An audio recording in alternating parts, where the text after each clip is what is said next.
Bonjour à toutes et bonjour à tous et bienvenue au stade municipal de Saint-Estève pour suivre ce match comptant pour la 13e journée du championnat d'élite 1 entre Saint-Estève 13 Catalan et Villeneuve 13.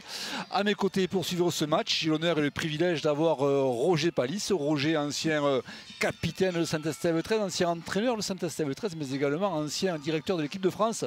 Bonjour Roger. Bonjour à tous, bonjour Alain et ravi d'être avec vous.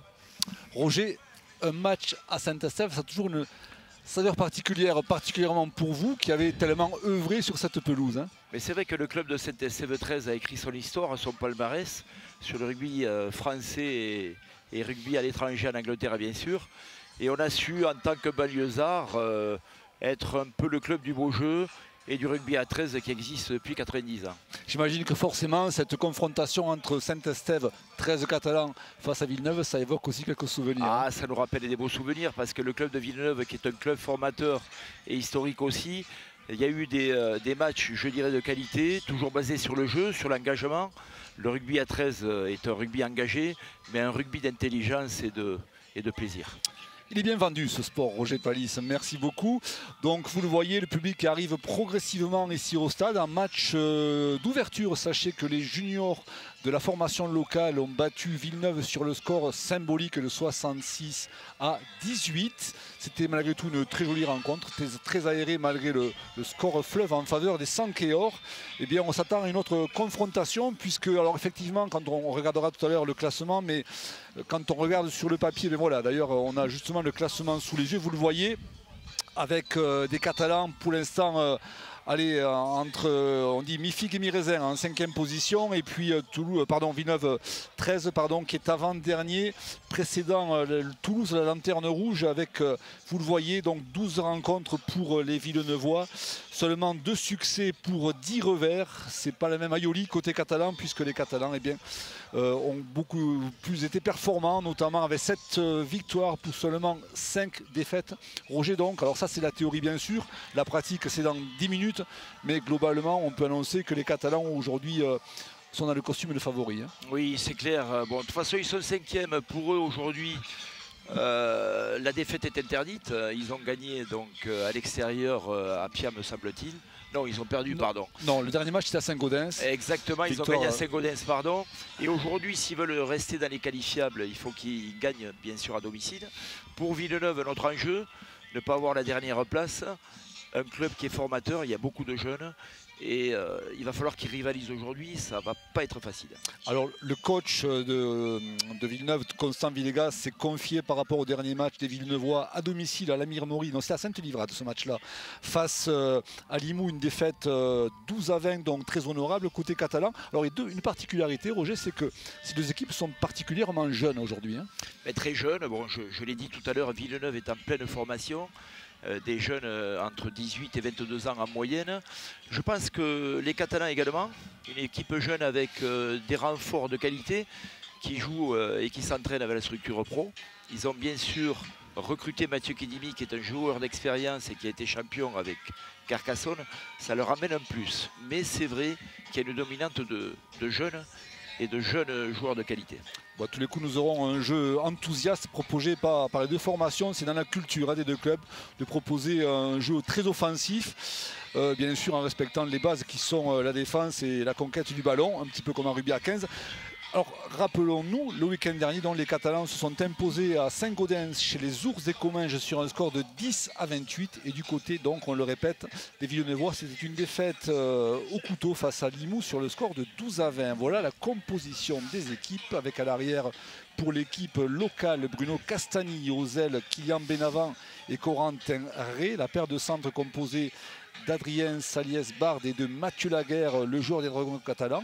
À la charnière, Lenny Chachois à l'ouverture et César Rouget, lui aussi un dragon en demi de mêlée.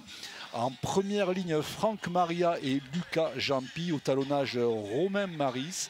La deuxième ligne composée de Lucas Jampi et du capitaine Corentin Lecam.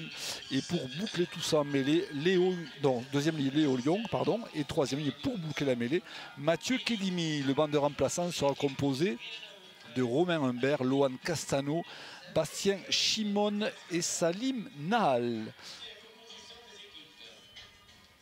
Et les coachs, bien sûr, sont Justin Murphy et Rémi Castille, les anciens dragons catalans. Côté Villeneuve, 13 à l'arrière, Hamza Bachouk. Aux ailes, il y a un changement. C'est Gabriel Riguet qui prend la place de Nathan Rouillard, qui a eu des problèmes dentaires la veille. Au centre, Joran Schoenmaker et Quentin Malbec. L'autre ailier sera Tom Carrasco. À l'ouverture, on retrouve l'Australien Jackson Moule. À la mêlée, Raphaël Savard. Première ligne composée de Joe Vanberg, le capitaine, avec Fakir Houssine. Au talonnage, William Ousti. Deuxième ligne, David Escodier.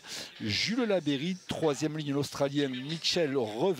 Et les remplaçants avec Anthony Barjou, Cupil Témé, Geoffrey Zava et Nesta Fleury. Le coach de cette équipe sera donc Constant Villegas, assisté dans sa tâche par Mouelkia. Alors nous avons rencontré les coachs des deux formations, Constant Villegas côté vert et blanc et côté Sankeor, Rémi Castille il y a de cela une dizaine de minutes. Nous les écoutons. Constant Villegas, au regard du classement, Villeneuve ne sera pas favori aujourd'hui. Dans quel état d'esprit sont vos garçons? Depuis janvier, on a remis un peu de rythme dans notre sport et dans notre rugby. Donc les garçons viennent ici pour faire une performance. On n'a pas de questions à se poser, de mauvaises ou de bonnes. On vient juste essayer de gagner un match. Vous restez sur une défaite face à Limoux, 12-20, plutôt encourageante. Donc moralement, ça fait du bien aussi? Oui, bien sûr. On a regardé un peu Limoux sur la première mi-temps. Et puis on s'est dit que c'était pas trop intéressant de les regarder. Et puis à l'arrivée de perdre, donc on a joué en deuxième mi-temps. Et puis tout s'est bien passé après. Et puis on a accroché le bonus. C'est de bonnes choses. Merci Constant. Merci. Voilà, Constant Villegas, le coach des Verts et Blancs, inquiet mais un petit peu confiant au regard du match qu'ils ont proposé face au Limouxin. Il a fallu une mi-temps, le temps de se mettre un petit peu dans le coup, puis après, avant de réagir, un peu tard, il est vrai, mais toujours est-il qu'ils sont restés sur cette note positive. Nous écoutons donc Rémi Castille, le coach catalan. Rémi Castille, peut-on considérer que votre équipe est aujourd'hui grande favorite sur ce match?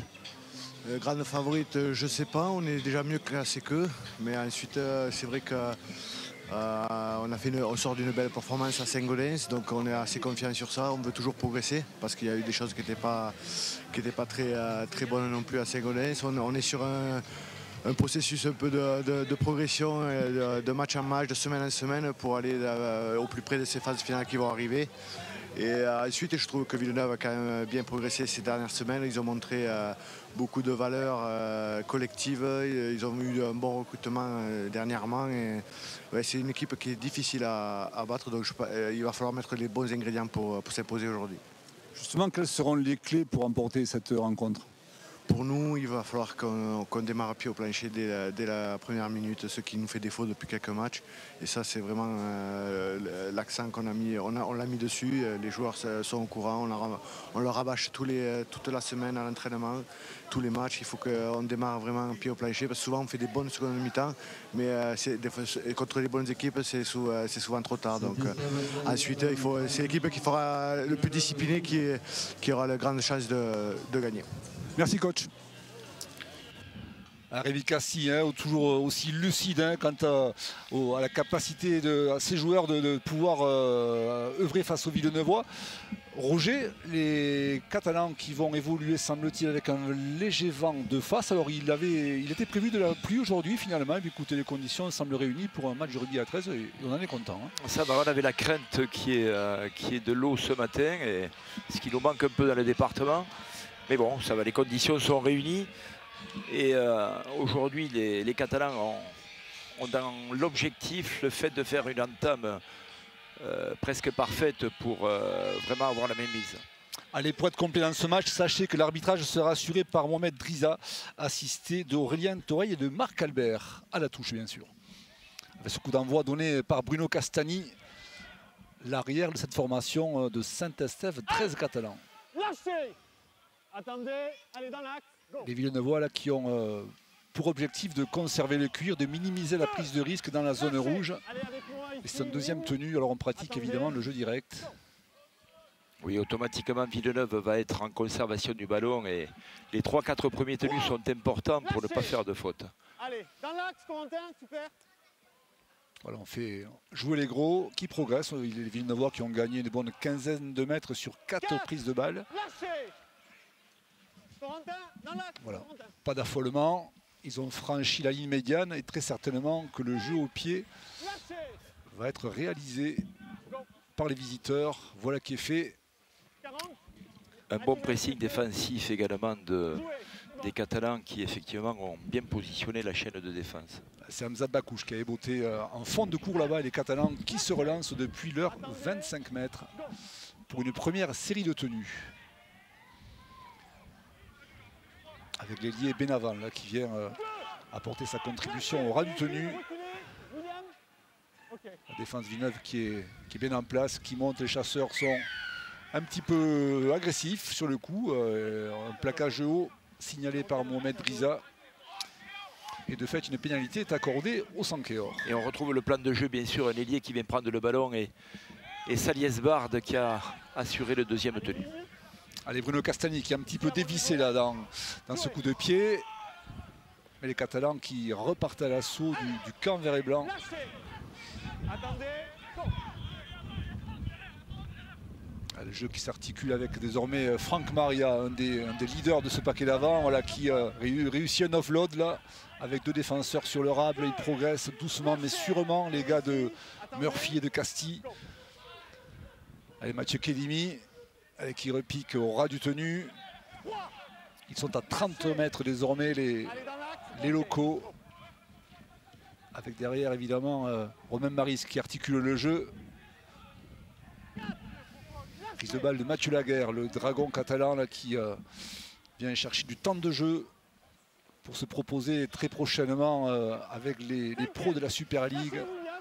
Allez, ils sont à 10 mètres des poteaux, les Sankéor. Castagni qui va essayer par du jeu au pied là-bas dans la boîte. Et ballon perdu malheureusement pour, et il me semblerait que ce soit l'arrière Bakouche qui a laissé filer ce cuir, un ballon capricieux. Et l'arbitre aurait peut-être refusé de laisser. Qu'en est-il, Roger? Ben oui, il refuse de laisser. On a vu un peu l'opportunité de Bruno Castagni qui a vu la défense un peu en quinconce et qui a mis un coup de pied à suivre. Peut-être signalé hors jeu. Il semblerait. Celui qui a marqué donc l'essai qui est logiquement refusé. On le voit au ralenti, il est certainement que le joueur est parti avant le coup de pied. Il devait être parti hors jeu, Il effectivement. semblerait, oui. Bon, on sent quand même de l'intention de jeu au niveau des Catalans et c'est bon signe pour la suite. C'était un essai signé Léo Young. Allez, avec les avants villeneuvois là, qui se mettent en évidence, mais ils sont tombés sur du costaud. Avec le capitaine Joe Van Berg. Les verts et blancs qui vont chercher une opportunité sur le flanc gauche là-bas avec un raffut orchestré par Bakouche. Qui risque d'être projeté en touche. Là, c'est compliqué pour lui. Ils sont trois à s'affairer autour de lui. Et l'arbitre intervient. Il avait certainement signalé un tenu, hein, je crois, Mohamed Driza. Oui, je pense qu'il avait arrêté le jeu et les trois défenseurs ont continué à le pousser en touche. Allez, Bachouk là qui vient de trouver une touche et qui porte les opérations à une quinzaine de mètres seulement du camp de l'équipe locale. On sent Villeneuve décomplexé et ma foi qui rentre bien dans le match et qui se permet également de faire une offensive sur le côté gauche. Allez, Oussine Fakir, le doyen de cette équipe, là, 38 ans aujourd'hui, qui vient en premier de cordée. Allez, autour de l'Australien Jacques Moule, le jeu prend forme. Belle percée là, côté droit des Villeneuvois. Et de Bachouk là, qui est venu apporter un +1 dans la ligne de 3/4. Derrière le tenu, on trouve Schwenker. Allez, on vient refixer dans l'axe des poteaux là, par l'intermédiaire de Van Berg. Deux options de jeu s'offrent à eux. Les Villeneuvois à gauche ou à droite, mais l'arbitre intervient. Et encore une faute sur le tenu de la part des Sankéor. Me semble-t-il qu'il signale un arrachage. Et ça manque un petit peu de discipline, Roger. En l'espace de 5 minutes, 3-4 interventions de M. Driza. Ce qui veut dire qu'on manque un peu de lucidité d'un côté comme de l'autre. Hein. Mais comme le disait Julien Touchagas, le manager, effectivement, il faut avoir un capital confiance et les entames des Catalans sont toujours un peu aléatoires ces derniers matchs. Et je pense que si Villeneuve perdure à jouer comme ça peut les inquiéter. Mais bon, on va voir la suite. Allez, c'est Quentin Malbec qui va s'y coller pour cette pénalité qui est face au poteau. Donc On imagine que le score va être ouvert ici à Saint-Estèphe. Quentin Malbec, un jeune 3/4 centre de 18 ans, Roger. Quand on regarde un peu la compo de la ligne de 3/4, Malbec, 18 ans, Tom Carrasco, le fils de Laurent, ancien international, et 3e ligne de tempérament de feu, également 19 ans. On retrouve aussi Gabriel Riguet, 19 ans, sur l'autre flanc. C'est très très jeune côté Villeneuvois, mais ça n'empêche pas que ce sont eux qui ouvrent la marque ici à Saint-Estèphe, 2-0. Ça montre l'ambition de la formation et surtout le fait de mettre dans le bain des jeunes joueurs. Il faut oser, il faut préparer l'avenir. Et c'est clair qu'un jeune de talent, il doit effectivement jouer de plus en plus et très tôt.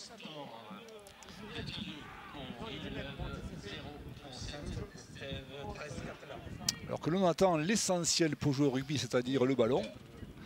Bruno Castagni attend un petit peu. Allez, ça va arriver.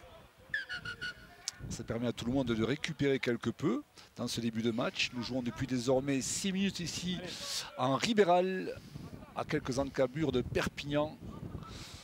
Et Bruno Castagni, en botteur avisé, qui va donc engager, voilà, un coup de pied très long là-bas dans le camp vert et blanc. Et on sollicite bien sûr les avants. Une défense compacte des Catalans et régulièrement avec 3 joueurs sur le preneur de balle. Donc une bonne montée défensive. Bon, la stratégie étant de ralentir un peu l'attaque pour se repositionner en défense. Et si possible de mettre les joueurs sur le dos. Voilà, de manière à ralentir le tenu au maximum, de façon à pouvoir se replacer.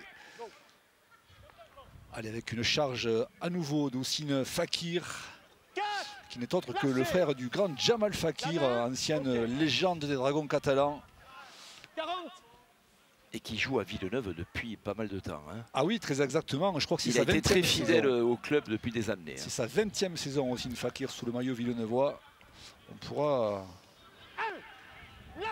poser une statue prochainement du côté de la Mire-Maury. Allez, les Catalans à la relance. Pour l'instant, c'est un jeu très équilibré, avec des défenses plutôt organisées qui communiquent bien d'un côté comme de l'autre. Allez, Mathieu Kelimi avec son punch, le punch qu'on lui connaît. Mathieu Kelimi dans son jardin. Et oui, effectivement, il joue à domicile. Son père a fréquenté ce stade pendant des années. Nous avons bien sûr une pensée émue pour Kim, disparu trop tôt. Allez, Corentin Lecam, le joueur international, passé la saison passée par Serré 15 en Fédéral 1, qui est de retour aussi à ses premiers amours, en l'occurrence le rugby à 13. Ça va très vite, là, côté catalan, avec ce ballon à destination de Corentin Ré, qui est abattu à l'orée des 50 mètres. Allez, coup de pied sous pression de Bruno Castagni, avec Bachouk idéalement placé, qui va relancer les siens. Il est très... Alors évidemment, le ballon lui vient dans les bras, là, mais c'est un garçon qui arrive très souvent à amener un plus dans l'attaque villeneuvoise, qui est très actif depuis le début de la partie. Ah, ils ont l'air assez dynamiques et réactifs et présents sur ce match. Hein.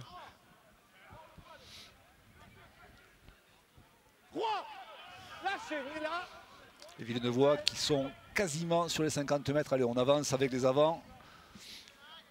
Avec une charge à nouveau de Van Berg, semble-t-il. Mitch Revel, le 3e. Mitch Revel, effectivement. Ils se ressemblent un petit peu tous les deux. Oui, oui, oui. Un physique assez proche. Pas de faute encore de Villeneuve sur l'autre. Qui conserve très bien le ballon, qui arrive à varier le jeu. Allez. Et qui vient d'utiliser le vent. La belle chandelle là-bas de Moule, Jackson de son prénom, et dans les bras directement de Bruno Castagni, qui relance les siens, qui ose, qui se montre audacieux dans ses 20 mètres avec le soutien de Corentin Ré. Allez, on fait venir les avants avec Franck Maria, aussi passé par Lézignan. Attendez, go. Et il faut que les Catalans accélèrent le jeu là, parce que effectivement un retour de possession, une belle réception de Bruno Castagni. Il faut vite enchaîner sur le soutien. La main sur le ballon, William. Allez, on gêne la réalisation du tenu et forcément il va y avoir une pénalité accordée au Sankéor. Ici. Avec Romain Maris qui a voulu taper, on lui a dit écoute, pose l'avion. Ça va être à César Rouget, lui aussi un des membres des Dragons catalans. de se mettre en évidence et il trouve une touche très modestement sur le coup là. Ah, le vent est perturbateur aussi. Exactement. Et tu parlais de César Rouget, effectivement, il a le privilège de s'entraîner avec la structure professionnelle et on sent qu'il a pris le jeu à son compte. Allez, Romain Kedimi qui mobilise 3 défenseurs et qui est plaqué sur la ligne médiane. Alors que la pelouse est capricieuse ici, hein, Roger du côté du Cipal. Bon, la fin de passe, elle est magnifique cette fois-ci et il est passé. Il semblerait que ce soit Léo Young peut-être.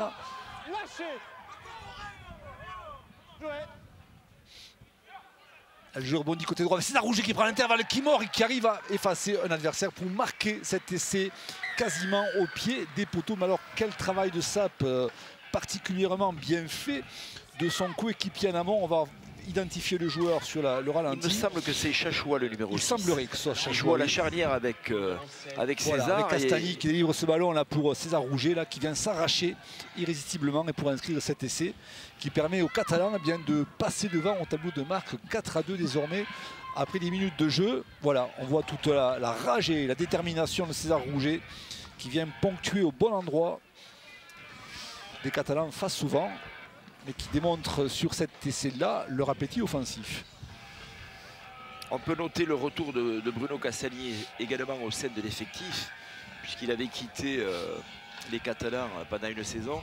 Et je pense que leur stratégie actuelle, c'est quand même d'amener un plus en termes de maturité pour encadrer toute cette jeunesse de qualité. Alors Bruno Castagny, justement, dans un exercice qu'il affectionne particulièrement. Allez, il est gaucher, c'est face au perche. Sous les yeux de son papa Bruno, ancien joueur de renom aussi. Roger, avec qui vous avez partagé quelques sensations, on dira, sous le même maillot bleu et rouge de Saint-Estève. Un ancien demi de mêlée et son père également jouait sur Saint-Estève. Donc c'est vraiment dans son jardin aujourd'hui qui peut évoluer. Il connaît le stade par cœur. Les moindres recoins du stade municipal de Saint-Estève, effectivement, dont essai inscrit par César Rouget. On attend une réaction dans les plus brefs délais de la part des Villeneuvois. Encore faut-il remettre la main sur le ballon, puisque le ballon va être rendu sur ce coup de pied très probablement au Sankéor. Le match est lancé, donc il y a eu un jeu un peu plus rapide, une plus grande exécution, et effectivement au bout de 13 minutes, il faudrait que Villeneuve réagisse. Allez, ce ballon pour les avants de Saint-Estève, 13 Catalans. Dans les 20 mètres derrière le tenu, Romain Maris, qui choisit de donner ce cuir à Franck Maria, deuxième tenue.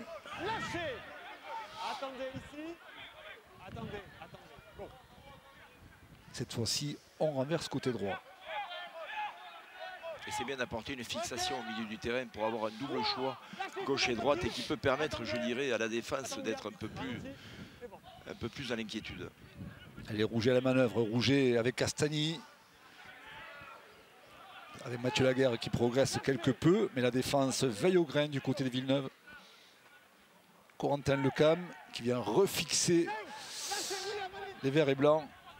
Il reste encore un ballon à exploiter. Voilà, César Rouget part du jeu au pied là-bas pour tenter de perturber les Villeneuvois. Personne ne se décide finalement. Et ce ballon qui fait machine arrière avec cette fois-ci Adrien Salias-Bard là qui joue magnifiquement, intelligemment au pied. Ballon récupéré en deux temps par les Sankéor, abattu à seulement quelques encablures de la ligne d'en but. L'arbitre est intervenu. Il y a encore une très belle initiative de la part d'Adrien Salias-Bard. Ça s'est joué un peu effectivement avec ce coup de pied judicieux. C'était le 5e. C'est pour ça ils n'ont pas essayé de récupérer le ballon. Et forcément, c'était le dernier tenu. Allez, les Verts qui ont pour mission d'avancer, de sortir cette zone dangereuse. Et là aussi de conserver le cuir jusqu'au bout de la chaîne tactique. Là, le rugby Oura, Roger, dans ce secteur de jeu, on l'oublie. Hein. Il faut vite revenir à des choses simples, à des choses basiques, et surtout se rassurer, même si là, une faute, me semble-t-il, sur le plaquage, un ballon tombé par les Villeneuvois, ce qui permettra aux Catalans de bénéficier d'une mêlée à très exactement, allez, 23 mètres de l'embut adverse. On va le revoir sur le ralenti, donc cette passe à destination. Et c'est l'ailier Tom Carrascola qui lâche le cuir sur l'impact. Une des premières fautes de Villeneuve est un peu difficile parce que dans leurs 22 mètres, ils accusent un peu le coup. On le sent là depuis 2-3 minutes. Il y a un léger déficit physique. Oui, clairement. Le combat doit être rude physiquement aussi. Allez, ça joue à gauche avec Salies Bard pour cette prise de balle. Elle qui progresse. Il est physique, le garçon, il avance. Il est pris à une douzaine de mètres des poteaux adverses avec derrière le tenu. On repart avec Romain Maris qui cherche à avancer avec Léo Young, le fils, là aussi c'est souvent des fils d'eux du côté des Catalans, avec le fils de Bernard Young. Léo Young au poste de deuxième ligne avec Maria qui avance, qui se fait récupérer à 3 petits mètres de l'embut. Les Catalans ils sont presque, on joue côté droit avec César Rouget, la manœuvre là-bas, une passe à destination de Benavent, mal assurée, et qui est toujours entre les bras Sankeor. Et pour Bruno Castagni, Benavent qui vient lui refixer la défense aussi, il progresse. Et c'est un dernier ballon à exploiter pour les locaux. Derrière le tenu, Maris. On combine avec César Rouget dans la boîte là-bas, ballon perdu par les Villeneuvois, récupéré par les Catalans. Et ça finira par un essai, mais l'arbitre est intervenu, M. Driza.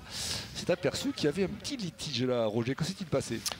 Deux fautes de main successives et on s'est aperçu que il y a dû y avoir un en avant à mon avis, parce que le ballon est contré. César Rouget est un peu déséquilibré sur le coup de pied, et je pense que c'est parti de là. Il y a un joueur qui le touche juste devant, donc il y a une pénalité, me semble-t-il. Allez, sursis pour les Léopards d'Aquitaine qui vont repartir à l'assaut du camp Sankeor. On progresse, on avance, même si on se fait secouer sur les plaquages, à l'image là de Schwenmaker.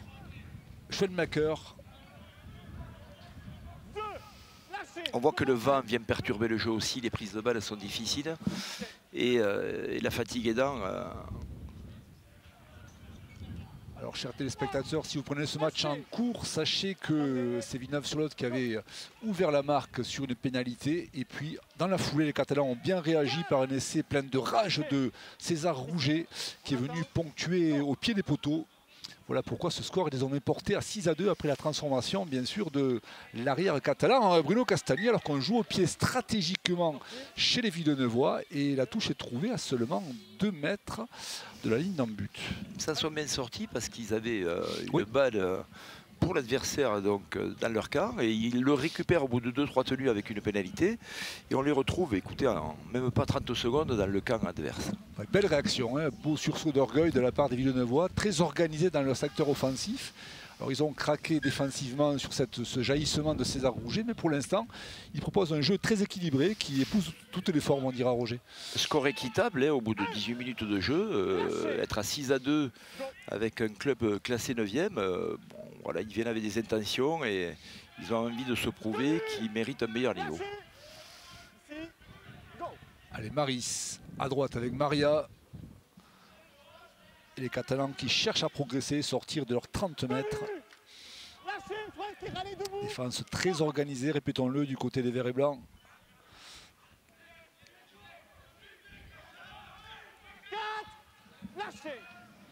Attendez, go. Maris à droite, il faisait mine de partir à gauche. On combine finalement au ras, retour intérieur. Et ça a du mal à progresser. C'est dans un petit périmètre. C'est stérile pour l'instant ce que font les Catalans. Et coup de pied là-bas en fond de cours. À nouveau pour Bachouk. Hamza de son prénom, qui relance les siens. Et avec une défense très présente, un retour plus difficile pour les Villeneuvois. Il va falloir gérer cette chaîne intelligemment pour limiter les erreurs et pouvoir résister un peu plus. Pour le moment, c'est encore bien serré. Allez, ballon pour Schwenmaker qui est plaqué. Les avants avec le 3e ligne australien. Cette fois-ci, c'est Mitch Revel, l'Australien du Queensland, qui vient de bénéficier de ce ballon, alors que le talonneur Papou vient de rentrer à son tour. C'est Kupil Teme, ancien joueur des PNG Hunters, Allez, coup de pied très haut là-bas pour tenter de perturber Castagni. On se complique un petit peu la tâche. Il manquait de communication côté catalan. Ballon poursuivi par les Villeneuvois. Est-ce qu'il va marquer l'essai? L'ailier droit de cette formation verte et blanche, Gabriel Riguet. Et à moins que ce soit Carrasco, ça s'est joué à très peu de choses. Hein. Une touche pour les Catalans dans leur 5 mètres. Et une offensive judicieuse de Villeneuve. Après ce coup de pied mal réceptionné. Ça aurait pu aller en dame, hein, parce que ça tient un peu, hein, un rebond capricieux. Clairement. Bien écoutez, le temps passe très vite, Roger. Déjà, allez, 18 minutes de jeu et 20 minutes de jeu très précisément. Un score porté à 6-2. Ce qui fait que c'est un match très tendu. Hein, et entre les deux formations, on peut dire qu'on se régale. Hein. Très équilibré et enthousiaste. Bon, il n'y a pas trop de temps mort, il n'y a pas de faute non plus. Même si le vent perturbe un peu la donne. Et là, il va falloir que les Catalans enchaînent et accélèrent sur un jeu de soutien et de libération. À l'image de Chimon, là, qui vient de réaliser un offload au profit de Bruno Castagni qui avance à son tour. Derrière, c'est Maris. Ah, César Rouget qui amène son punch, sa vistas. Regardez cette vitesse là avec le soutien de Corentin Lecam. C'est dommage, il y avait peut-être une opportunité pour les Catalans. Mais ce ballon récupéré par les Villeneuvois qui vont s'arracher par Schoenbeker qui cherche du soutien, qui en a trouvé. Mais ils se sont fait stopper à 15 mètres des poteaux. Derrière le tenu, il y a Bachouk. Bachouk côté droit avec son centre. Schoenbeker qui repique vers le milieu. Les Catalans qui étaient en position de marquer, qui se retrouvent illico dans leurs 10 mètres. Le rugby à 13, c'est ça va très très vite. Derrière, c'est Labéry qui va aller orienter le jeu côté gauche. On cherche une solution sur le flanc gauche. Regardez ça avec à nouveau Hamza Bachouk qui libère le cuir façon Sonneville Williams côté gauche. Et voilà les Villeneuvois qui s'approchent au plus près du camp Sankeor. Avec Jackson Moule qui sollicite le papou. Cupil Témé. Qui est plaqué à 8 mètres de l'embut. Peut-être une solution côté droit, ça combine plutôt pas mal. Le ballon n'est pas en avant. L'arbitre laisse l'avantage aux Villeneuvois. Et il repart à 0 d'ailleurs, puisqu'il a été touché par un Catalan. Exactement. Allez, avec Schoenbeker là, qui va essayer de passer en force. Il est pris à quelques centimètres seulement de l'embut des Perpignanais stéphanois. Allez à gauche cette fois-ci. Allez, on cherche à passer en force, mais ça se referme très rapidement. Tenue à venir.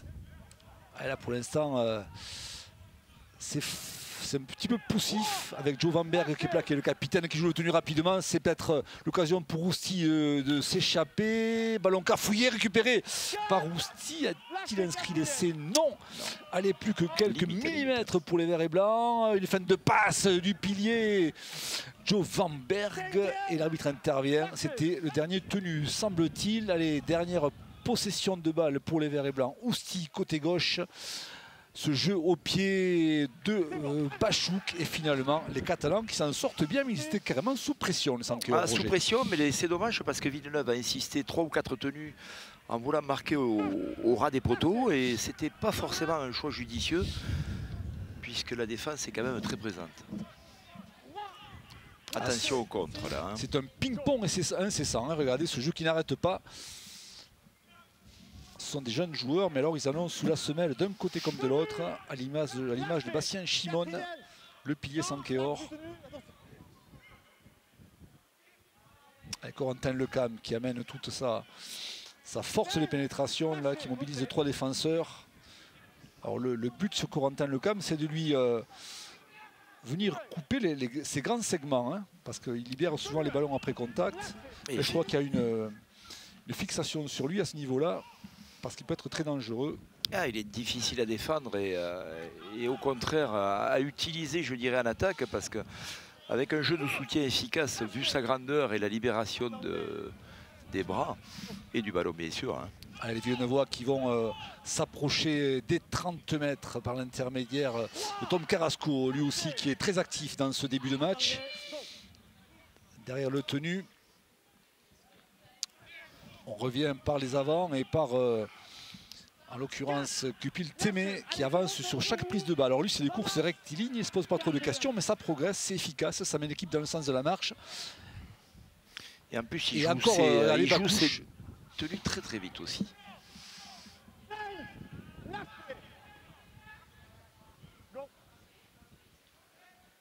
Allez, côté gauche cette fois-ci, par du jeu au pied, c'est plutôt bien orchestré ça de la part des Villeneuvois et notamment par Jackson Moule. Mais ça ne passe pas, on est vigilant côté Sankeor pour le moment. Allez, César Rouget qui relance les siens.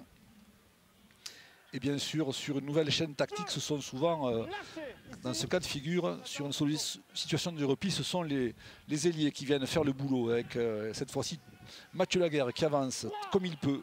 Mais il est surveillé de près aussi, Mathieu Laguerre. Et Mathieu, qu'on n'a pas trop vu collectivement, il n'a pas dû être sollicité. Et effectivement, heureusement qu'il intervient dans ces 22 mètres, parce qu'il y a eu souvent des jeux au pied aussi sur le côté droit, et donc sans doute moins utilisé. Ah, le public est furax parce que semble-t-il les chasseurs n'étaient pas dans l'axe du tenu, mais quoi qu'il en soit, le jeu se poursuit avec Benavan notamment, là, qui fait apprécier sa pointe de vitesse et ses crochets. Il avance, il progresse, il a franchi sur une quinzaine de mètres et voilà désormais les Catalans à 30 mètres environ de l'embut adverse. Avec Romain Maris côté gauche pour César Rouget qui a pris un voyage au passage d'ailleurs. Est-ce que l'arbitre va intervenir? Ballon très haut là-bas dans le ciel stéphanois. Et position illicite. En avant, Villeneuvois sans doute récupéré devant, donc le ballon va revenir aux Catalans. Effectivement, on use de ce jeu au pied, qui est sans doute une arme fatale au niveau des Catalans. Est-ce que par contre, il serait peut-être pas intéressant également d'avoir un jeu de soutien et qui permette peut-être plus facilement de marquer? Allez, les Catalans qui sont pas loin cette fois-ci, on va jouer avec les avants, avec les gros, avec Franck Maria qui est plaqué à un petit mètre de l'embut. Regardez cette ligne, elle est pas très loin, mais elle est loin à la fois. Côté gauche avec cette fois-ci, c'est Léo Young qui essaie de s'arracher, mais la défense s'est refermée sur lui. Maris derrière le tenu. Allez, qui va orienter le jeu à droite là-bas. On essaie de dynamiser vers les extérieurs. Mais alors ils sont coriaces, costauds et organisés, les verts et blancs. Pour l'instant, ça ne passe pas. Côté Sankeor, Maris à droite, une passe longue à destination de Rouget. Intérieur remise pour Maria. Maria a battu, ballon sorti après le contact, magnifiquement joué. Techniquement de la part de Maria. Est-ce que l'essai a été inscrit? Ça se joue à très peu de choses. Et visiblement, l'essai est marqué par le talonneur local, Romain Maris. Et c'est Cordy, et écoute, un bel intérieur de César Rouget sur Maria. On voit le ralenti, regardez, Maria qui fait un travail formidable en sortant le ballon après contact et dans la continuité, un joueur placé à hauteur. Il s'agit du talonneur Maris qui aplatit, mais est-ce que le ballon a vraiment touché le sol? J'en ai l'impression au premier abord. Bon. Et effectivement, belle libération de Maria. On sent de l'intention de libérer maintenant, parce qu'effectivement 6-2, il y a toujours cette problématique de confiance et le doute de prendre un contre. Je pense que ça va leur faire du bien et sans doute, on l'espère tous pour le jeu, les libérer. Les Catalans qui se rassurent dans cette première période, menant désormais 10-2, contrairement à l'essai précédent, mais ce sera à gauche pour Bruno Castagni pour cette tentative de transformation, légèrement à gauche pour le buteur local. Ce qui pourrait porter les opérations à 12-2. On n'est pas encore là, bien sûr. Mais ça semblerait largement dans ses cordes. Et dans un silence de cathédrale, bien sûr, le public qui n'a Dieu que pour lui à ce moment de la partie. Et ça passe pour l'arrière Sankeor. Les Catalans qui mènent désormais sur un score de 12-2. Un premier break, 12-2. C'est vrai qu'ils prennent l'ascendant. Ils se mettent en confiance également. N'oublions pas que César Rouget joue très peu avec cette équipe puisqu'il s'entraîne avec la structure pro. Et donc ils ont besoin d'amener ce réglage, même si les schémas sont connus, répétés et partagés ensemble. Mais effectivement, voilà, on sent que ça peut les libérer. Allez, les Villeneuvois qui ont besoin de retrouver le ballon dans les plus brefs délais. Et Mathieu Laguerre qui va chercher lui aussi à progresser sur cette première portée de balle. Allez, Maris avec un rôle de pivot, Bastien Chimone. Il fait avancer les avants. Et position de hors-jeu, on l'a vu arriver celle-là. Ça s'accélère très vite, tu l'as vu Alain, les tenues sont accélérées. Villeneuve a du mal à se replacer. Et voilà, il joue à la main. Donc, Oh, cette charge, cette percée magnifique là, de la part des Catalans. Allez, il s'agissait cette fois-ci de Salim Nahal qui est rentré comme un autobus, là, regardez, dans un jeu de quilles. Et les Catalans qui sont en train de prendre l'ascendant sur les Villeneuvois. Dans cette fin de première période, ça va très très vite, c'est puissant, c'est rapide, c'est organisé. Du côté des hommes de Murphy et de Castille, Bastien Chimon a battu à 3 mètres des poteaux. Allez, ce ballon contré par les Villeneuvois ou pas? Il semblerait que oui. Oui, et on dirait que ça repart à 0. Ça risque de partir à 0. Allez, Maris, 2 options de jeu. On choisit le jeu à droite finalement avec Corentin Lecam en position de pivot. Là aussi, ballon en destination de l'ailier Kylian Benavent qui est plaqué à 3 mètres de la terre promise. Du jeu au pied de la part de César Rouget et les Villeneuvois qui vont pouvoir se relancer. Mais alors, il faut un sacré cardio, hein, Roger, pour soutenir cette intensité de match, parce que d'un côté comme de l'autre, ça fuse de toute part. Hein. C'est clair, ils ont fait 4 tenues et donc ils ont gagné entre 60 et 70 mètres. Et utiliser un ou deux schémas. On a vu Mathieu Laguerre d'ailleurs qui sert de l'heure, qui est passé à vide. Ouais. Et effectivement, qui n'a pas forcément toujours le ballon en situation d'attaque parce que le jeune a du compas et une grande vivacité. Alors sachez, je viens d'avoir une information que du côté de Toulouse à la mi-temps, ce sont les Toulousains qui mènent face à Pia, 8-6. Écoute, un autre match serré entre le dernier et le 7e. Et tant mieux pour le spectacle. Et le spectacle, justement, il y en a beaucoup du côté Saint-Estève avec Corentin Lecam là, qui libère le ballon au contact. Ça va très vite côté catalan avec ce ballon en destination des 3/4. Avec Chachoua. Allez, on vient pilonner avec Salim Nahal, lui aussi qui est très puissant. Hein, sur chaque prise de balle, il progresse comme précédemment, vous l'avez vu. Avec cette belle percée qui a été... attention avec... César Rouget, l'arbitre intervient à nouveau. Les Villeneuvois qui sont en train de commettre des fautes sur les plaquages, ce qui montre un signe de fébrilité, de fragilité. César Rouget, plaquage haut, il a encore sa tête donc tout va bien. Il est bien protégé avec son sorti, casque. certainement un 3e essai, non, à quelques encablures de l'embut de Mathieu Laguerre plaqué. On essaie de se faufiler au ras du tenu. Ballon perdu au contact par le talonneur. C'était pas de Léo Young. Non, c'était Romain Maris. Qui a perdu le ballon donc aux 22 mètres. Ah, un petit facteur chance quand même, parce qu'on a senti un peu de la fébrilité sur la ligne de Villeneuve. Et il récupère le ballon. Allez, Cupil Témé, le papou qui vient d'avancer là sur cette première prise de balle. On va chercher évidemment là, comme précédemment, hein, dans ce secteur de jeu là, dans cette partie de terrain, de ne pas faire trop de passes, de ne pas s'exposer. Une pénalité donc d'après ce que signale l'arbitre, les 2 chasseurs, ceux qui sont juste en premier défenseur, n'étaient pas alignés tous les deux, donc qui signale le fait que la couverture n'était pas valable, donc pénalité pour Villeneuve. Allez, magnifique touche trouvée par les Villeneuvois à une vingtaine de mètres des poteaux de la formation locale.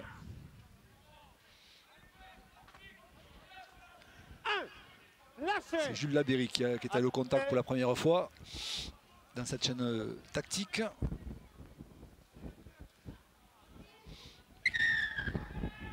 L'arbitre intervient à nouveau. Position de... Que s'est-il passé? Ballon perdu par les verts et blancs. Je pense qu'il y a eu un écran signalé. Ah oui. Et un joueur qui a bloqué la défense catalane, d'après ce que je pense. Il y a des multiplications d'erreurs là, Roger. Hein, oui, alors ils ont voulu écarter le ballon avec un premier pivot qui était à 15 mètres du tenu, donc c'est judicieux. Et puis après, il y a eu... allez, ils se sont emmêlés les pinceaux là. Allez, Corentin Lecam qui libère le ballon à nouveau, comme il le fait très souvent au contact. Et là, ça va très vite dans les rangs sans Kéor, désormais avec Mathieu Kelimi derrière le tenu.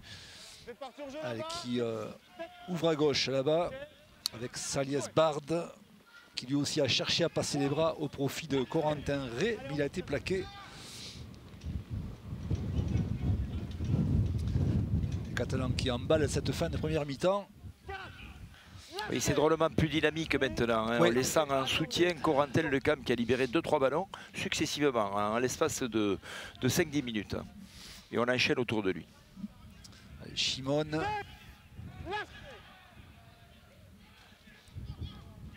À nouveau Naël. Et sa puissance, lui aussi, qui cherchait à passer les bras.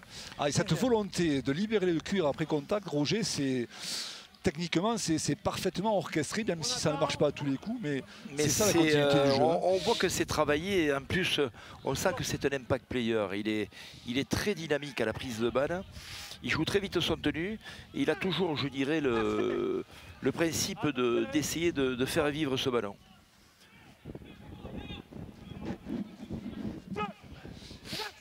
Allez, Carrasco, deuxième tenue pour les joueurs de Constant Villegas. Dans leurs 20 mètres, les Catalans en confiance, compact défensivement, qui communiquent beaucoup. Et c'est Villeneuvois qui ne lâche pas l'affaire comme ça. Hein. Et ça va, il limite les fautes, donc il y a un jeu avec intention, avec maîtrise aussi. Et voilà, ça joue un peu plus au large, en soutien, et très agréable. Il ne baisse pas les bras, hein, 12-2, bravo. Et à nouveau, ce diable de Hamza Bachouk, qui arrive tranchant chaque fois dans la ligne de 3/4 pour apporter le plus escompté et qui mettent sous pression les Villeneuvois Bruno Castagni qui s'en sort finalement pas trop mal sur ce coup-là. César Rouget, Benavent. Allez, venez là, attendez. Kilimi qui lève la tête et qui trouve du monde à côté de lui. Notamment Mathieu Laguerre, plaqué un petit peu, attention à ne pas être sanctionné dans les rangs Villeneuvois.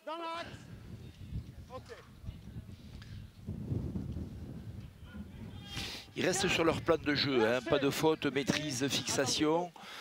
Et effectivement, on limite la prise de risque, ils veulent contrôler le match et surtout pas s'exposer.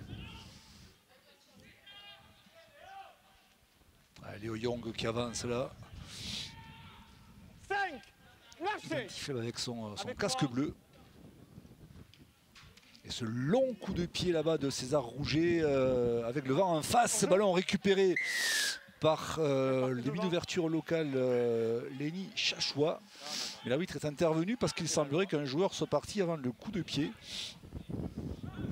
Une pénalité de plus qui va leur permettre de sortir de leur camp. Un vent tourbillonnant, on n'a pas l'impression de savoir laquelle équipe a le vent favorable ou pas. Et c'est vrai que les ballons, quand ils sont tapés, sont difficilement contrôlables.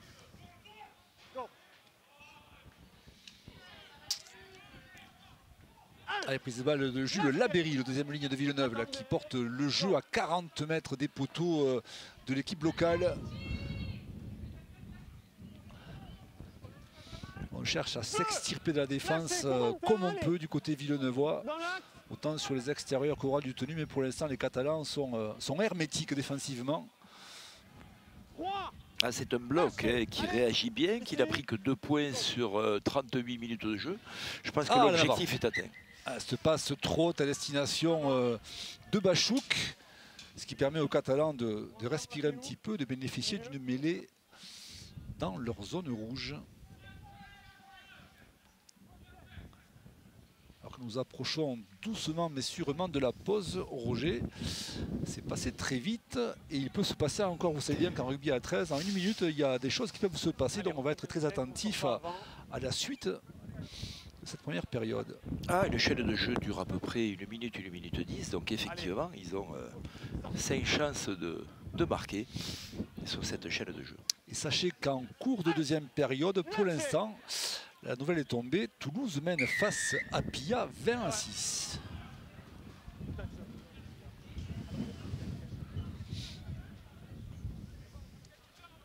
Allez, dernière action dans cette première période. Rouget qui va chercher une touche. Et dernière donc opportunité pour les Sankéors d'inscrire un essai, le 3e de la partie, si c'est possible. Laguerre qui va à ballon avec Rouget. Alors Rouget c'est une lame, quand il rentre chaque fois, regardez, il met le feu dans la défense, il arrive à solliciter Benavent qui poursuit au pied, c'est bien joué côté catalan. Et Bachouk à nouveau bien placé, qui va relancer les siens. Ah ouais, c'est un sacré arrière Bachouk. Il est omniprésent, il est toujours bien placé. C'est un garçon qui intervient promptement et au bon endroit à chaque fois offensivement. Et ils ont une perle, les Villeneuvois, à l'arrière. Avec ce garçon, Hamza Bachouk.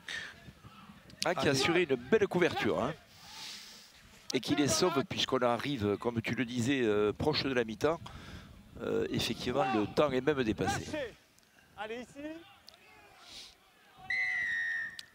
Allez, on se lève, c'est trop long. Allez, c'est pratiquement la pause. Non, je pensais que Mohamed Driza avait sifflé la mi-temps. C'est pas encore le cas. Une pénalité. Une dernière pénalité, allez. Alors que l'on dépasse un petit peu le temps réglementaire de la première période de 48 secondes précisément. Alors que l'arbitre intervient. Je ne sais pas quelles sont les recommandations. Il y a forcément une remarque à faire au Léopard.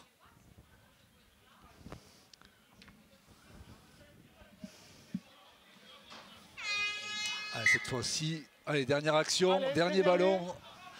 Dernière possibilité pour les Villeneuvois pour éventuellement inscrire un essai. Ça paraît compliqué, mais sait-on jamais. Passe longue à destination là-bas et c'est pas mal joué. À moins qu'il y en ait en avant.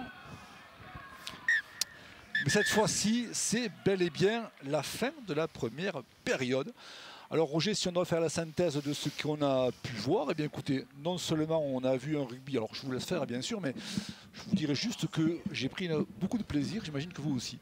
Mais oui, des intentions de jeu, pas énormément de points, 12-2, 2 essais, mais effectivement un ballon qui a bougé sur toutes les lignes et une première mi-temps intéressante. D'ailleurs, nous allons retrouver Michael Gumiel, notre journaliste de terrain, avec un joueur villeneuvois. Nous allons l'écouter. Et tout est possible pour la deuxième mi-temps. Ouais, on fait une bonne première mi-temps. On n'arrive pas à concrétiser chez eux. C'est dommage, parce qu'on a plein d'opportunités et on ne les prend pas en fait. Et continuer en seconde mi-temps, mettre une grosse pression en défense et grosse intensité, continuer comme ça et remettre la main sur le ballon pour pouvoir aller marquer chez eux. Voilà. Merci à vous. Merci à Corentin, des occasions, pas toujours concrétisées, mais pour l'instant, 10 points d'avance au score. Ouais, 10 points d'avance, on manque de réalisme. C'est ça qui nous manque. Après, voilà, on essaie de faire les efforts de les contenir dans leur camp. Il y a un bon bras de fer, donc il faut qu'on continue comme ça et les faire craquer en deuxième mi-temps. Michael Gumiel, et merci aux acteurs du jeu, merci à Jovanberg, le capitaine de Villeneuve, et merci également à Corentin Lecam. Nous allons marquer une pause publicitaire et nous retrouver ici quelques instants pour suivre la seconde période. À tout de suite.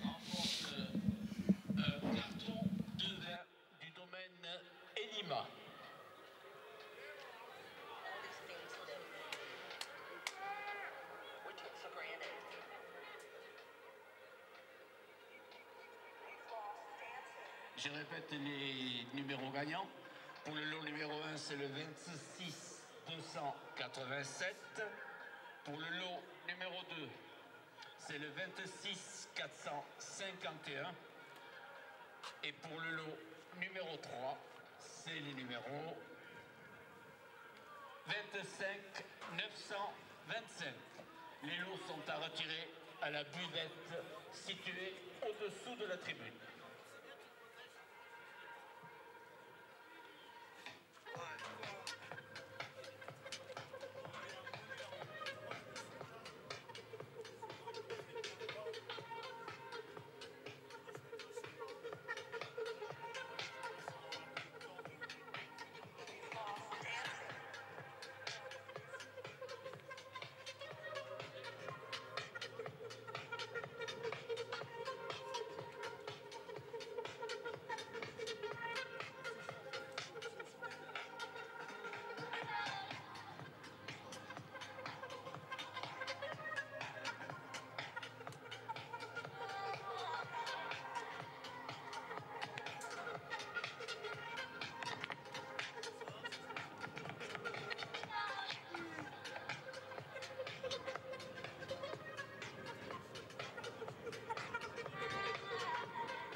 rappelle les numéros gagnants de la bourriche, c'est le numéro 26 287. Le numéro 1 qui gagne un pass pour le festival des ânes têtus. 4 passes sont à gagner avec ce lot numéro 1. Le lot numéro 2, je répète donc le numéro, c'est le numéro 26 451 qui lui gagne un jambon. Et le dernier lot tiré aujourd'hui, le lot numéro 3, c'est le numéro 25 925 qui gagne un carton de vin.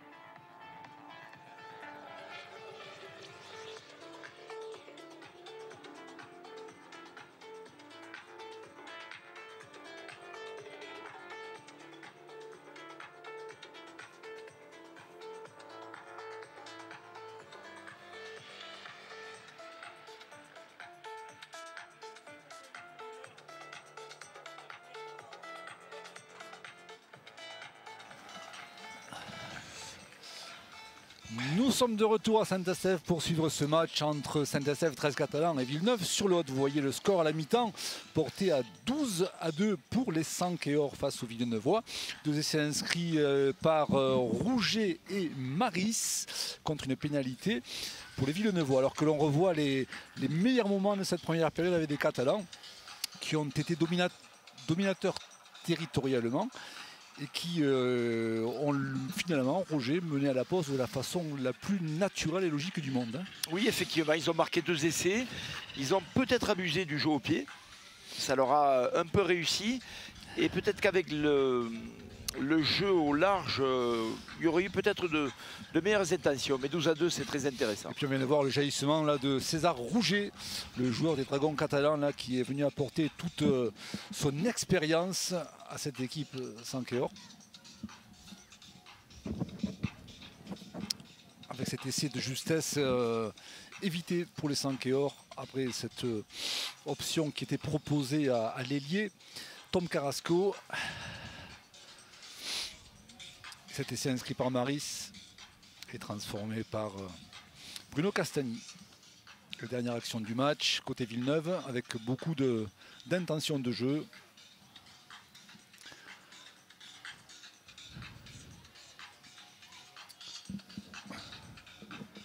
Voilà pour les meilleures actions de cette première période, alors que la nuit commence à tomber du côté de Saint-Estève. Alors nous avons eu un temps assez clément hein, jusqu'à présent.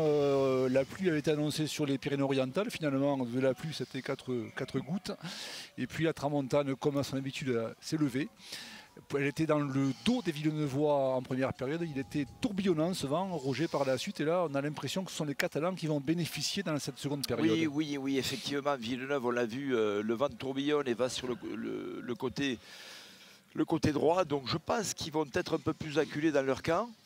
Et bon, pour le moment, le vent reste quand même assez raisonnable et permet quand même d'avoir un jeu assez attractif.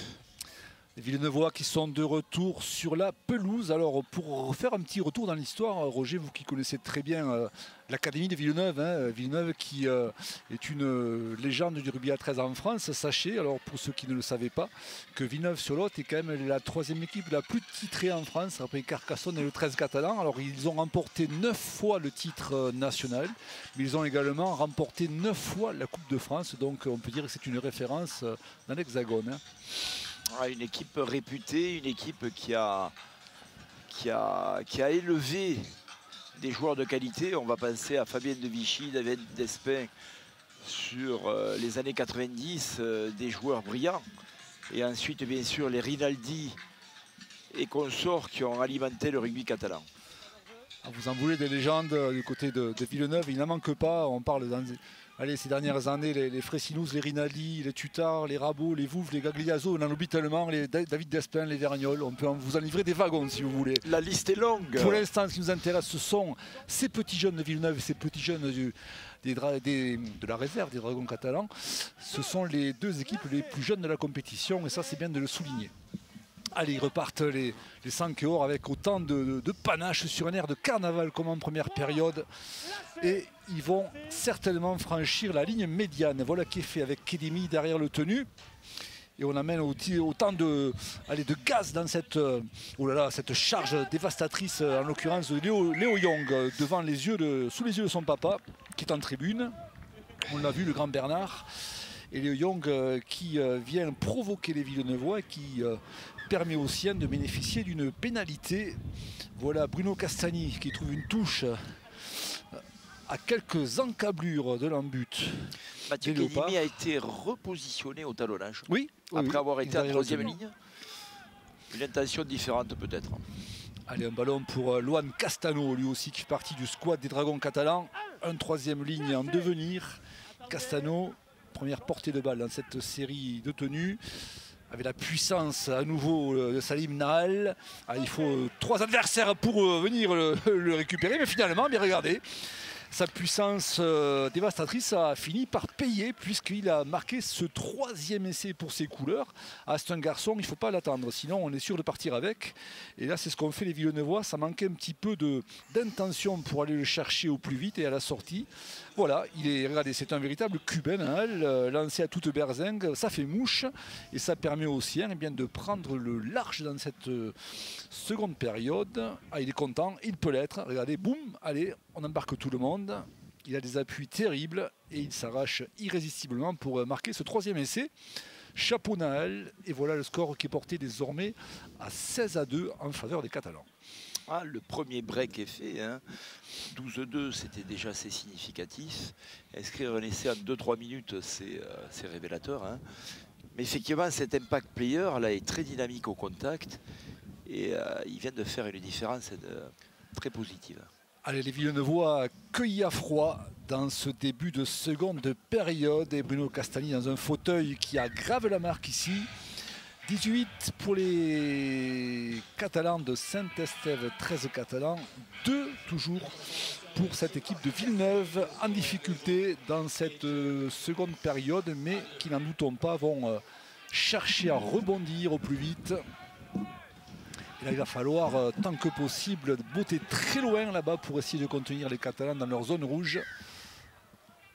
C'est pas la reprise idéale pour eux, parce que ça fait mal. Ils devaient sans doute revenir très motivés des vestiaires après le premier mi-temps très correct. Mais là, ça va faire mal au physique. Allez, le punch général encore qui avance. Bastien Chimon à son tour. Des joueurs de devoir.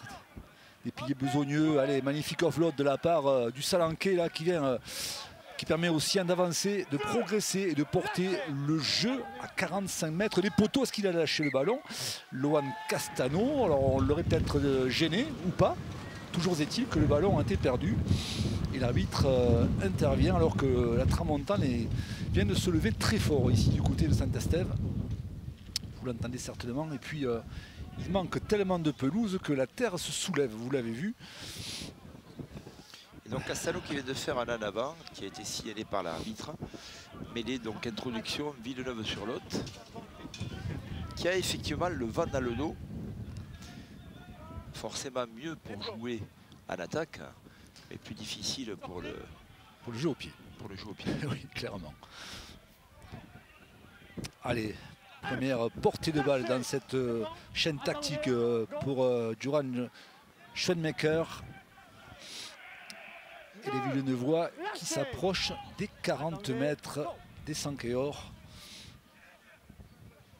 Ça combine bien là. Retour à Ebakoucha, la mésentente. C'est un petit peu précipité tout ça, un petit peu téléphoné. Et ça manquait certainement de profondeur autour de Bachouk. Allez, on vient s'excuser. Et c'est vraiment dommage parce qu'il y avait plus à faire sur le côté gauche. Et effectivement, il a voulu faire un changement de direction qui n'était pas prévu par le porteur de ballon. Ouais. Vraiment dommage. Exactement. L'idée était bonne, mais la réalisation n'a pas été comme il aurait souhaité. Et César Rouget qui introduit ce ballon dans cette mêlée, sorti par Kedimi.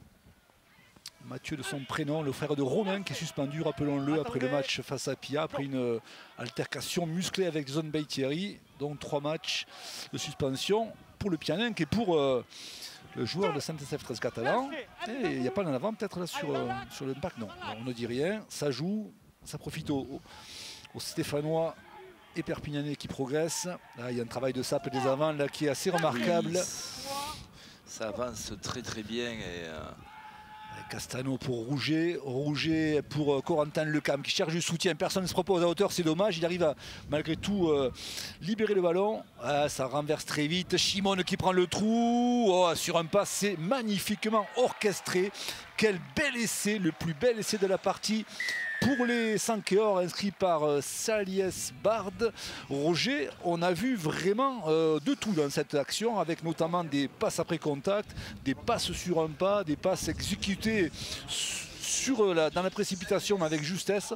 Bref, le rugby à 13 que l'on aime. Mais Corentin Lecam, ça a été un peu la rampe de lancement puisqu'il a libéré son ballon et toute la ligne a suivi.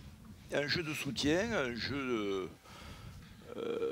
d'attaque qui est fringant, intelligent et ils sont rentrés dans le jeu libre. Voilà la libération. C'est magnifique. Regardez avec cette dernière action, notamment de Chimon qui aurait pu aller tout seul, qui libère pour Léo Young. Léo Young sur un pas. Voilà toute la technique de ce joueur. Cette libération de balle qui permet au centre Saliès Bard d'inscrire cet essai qui est le 4e essai de cette partie.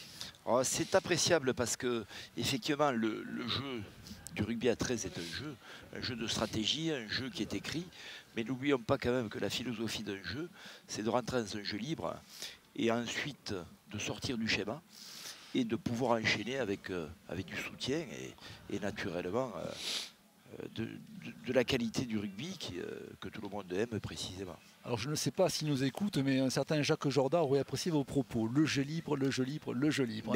Mais oui, parce qu'effectivement, bon, on l'a eu comme entraîneur et on ne peut que louer ses initiatives. Et il a été précurseur sur ce jeu stéphanois d'ailleurs, faut-il le signaler. Tout est parti de là. Mais qui est un jeu de soutien, qui est écrit également, mais qui est un jeu libre, un jeu d'initiative et un jeu d'intelligence. C'est magnifiquement dit. Roger, c'est quasiment de la poésie, c'est un vrai plaisir de vous écouter. Bon écoute, il y a eu une belle transmission de la part de Jacques Jordan. Exactement, et d'entraîneurs de renom qui ont été José K, le relais terrasse, et effectivement qui étaient vraiment les pionniers du rugby. Le rugby à 13 que l'on aime et que l'on adore. Allez, Bruno Castagni qui était à 100% jusqu'à présent et qui vient d'échouer dans sa tentative de transformation. Elle est passée légèrement à droite des poteaux, mais ce n'est pas pour autant que les Catalans sont inquiets dans cette deuxième période. 22-2, tout se présente plutôt bien pour les locaux. Donc il est impérieux, impératif pour les Villeneuvois de remettre la main sur le ballon dès que possible, de porter le danger là-bas, parce que pour l'instant, territorialement, les Villeneuvois, ils sont totalement dominés. Allez, Mathieu Laguerre, qui n'a pas eu trop de ballon pour s'exprimer, et que l'on voit avec beaucoup de détermination sur cette prise de balle dans cette première série de tenues. Mathieu Kedimi. Et la puissance à nouveau de Salim Nahal. Là, ce joueur me plaît. Moi, il rentre tout droit, il progresse. J'aime bien ce genre de puncher. Allez, côté gauche, ça va vite. Young. Kedimi. Avec Chachoua. Oula, que s'est-il passé? Plaquage haut, il semblerait. Sur le jeune demi d'ouverture. Il n'y a pas les volontés de faire mal, hein, clairement. Non, si je ne pense pas d'ailleurs. Alors on va le voir au ralenti, regardez, Kedimi, hop, pour son demi-ouverture là. Ouais, plaquage haut, effectivement. Okay. Ouais. Il vient s'excuser, le joueur villeneuvois. Il y avait la volonté de lui caresser les côtes, mais pas forcément de lui arracher la tête. Donc, allez. Ça va, c'est rentré dans l'ordre. Oui, effectivement, il y a un plaquage haut, hein, donc on appelle ça une cravate, mais il est pris un peu. Il est pris un peu dans le dos et donc forcément il s'excuse de suite et on va de suite d'ailleurs l'excuser. Tu parlais de Mathieu Laguerre tout à l'heure, effectivement, moi je trouve que ce garçon est utilisé pour récupérer des ballons dans son camp et j'aimerais bien qu'on puisse le voir s'exprimer comme un vrai centre de soutien et de perforation. Alors qu'il a un carton jaune, vous l'avez vu, du côté de Villeneuve, et c'est Raphaël Savard, le demi de mêlée, qui a été expulsé temporairement. Ah ouais, ça ne va pas arranger les affaires villeneuvoises, ça, à 12 contre 13, et surtout dans cette portion de terrain, ça devient sacrément inquiétant. Alors que le jeu est interrompu pour l'instant. Monsieur Driza, calmement, est allé donner quelques consignes sur le banc de touche. Et Castagni, eh bien, qui se rapproche de l'embut par ce jeu au pied. Et 6 tenues à venir pour les joueurs locaux. Avec la charge de Léo Young. Ah, ils ne sont plus très loin, là, les Catalans, de marquer un 5e essai. À nouveau, ce pilier, Nahal. Allez, on parle beaucoup. Du côté Villeneuve, il faut s'organiser, il faut être extrêmement précis défensivement. Ça va très vite, trop vite, et ça vient inscrire un très bel essai par Corentin Ray. On a vu une très belle attaque de 3/4, une attaque rondement menée de la part des hommes de Casti et de Justin Murphy, qui viennent donc marquer un 5e essai. Là, je crois que les Villeneuvois, Roger, ont pris un sacré coup sur la carafe. Là. Oui, parce que bon, les Catalans, les Stéphanois sont libérés. Enfin, ils osent libérer ce ballon et un jeu très plaisant et un jeu de soutien. Bravo, hein, on peut les féliciter parce que là, ça y est, ils sont bien huilés, la confiance est présente et ils osent un peu plus. Oui, et ils ont fait le travail de sape, bien sûr, en première mi-temps. Et comme l'essai précédent inscrit par Salias Bard en bout de ligne à gauche, même configuration, hein, on vient en profondeur, côté gauche, on vient fixer la défense sur un dernier pas, un dernier geste, et puis on arrive à cibler la passe jusqu'au dernier rassaillant qui vient donc marquer complètement en coin. Ah, ils sont confiants, ils sont bien dans leur match, hein, les joueurs Sankeor.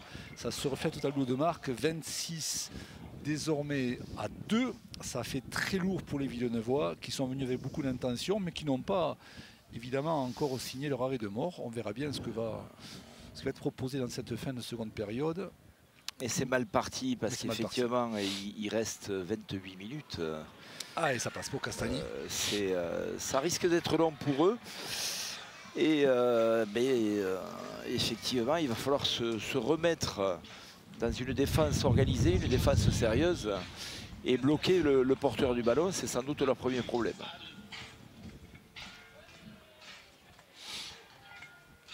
Ah, ils ont été courageux en première mi-temps. Les jeunes Villeneuvois, ils le seront en seconde période. C'est une équipe qui ne lâche rien et qui veut sortir au plus vite de ce bas de classement là pour éventuellement accrocher une qualif. Sait-on jamais, un rugby à 13, tout est toujours possible.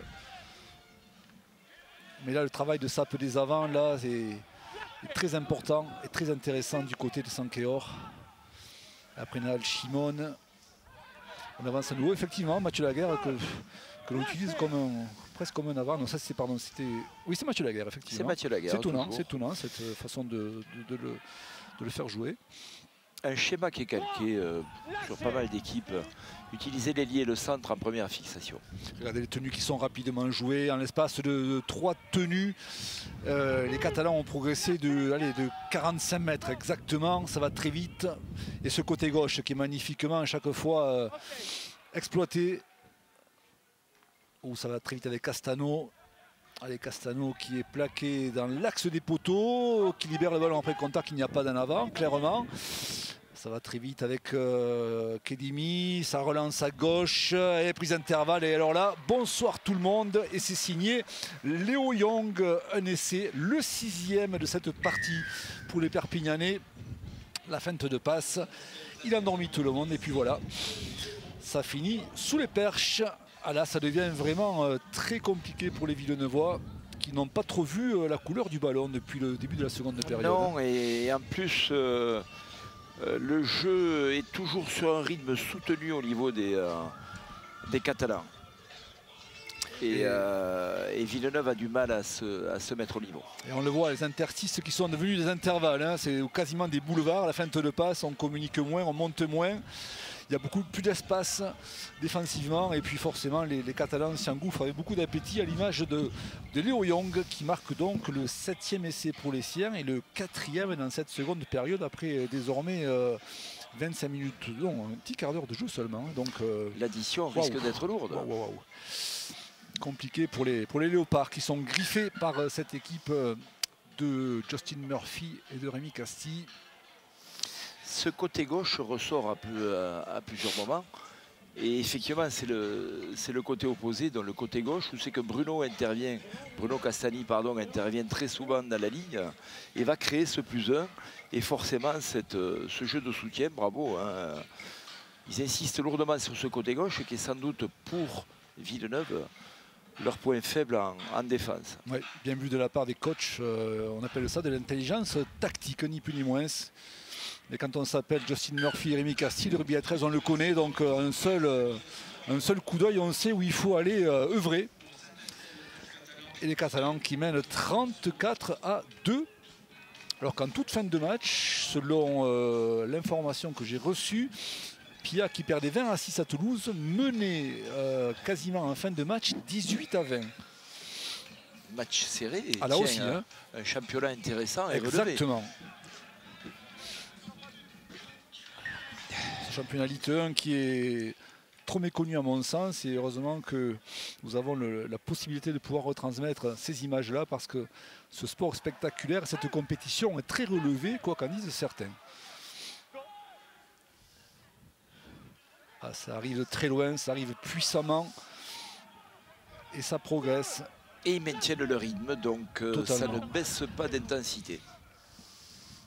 Oh, l'heure de tenue là, il va falloir être un peu plus rigoureux du côté de Villeneuve, même si là beaucoup s'impliquent, et notamment Geoffrey Zava.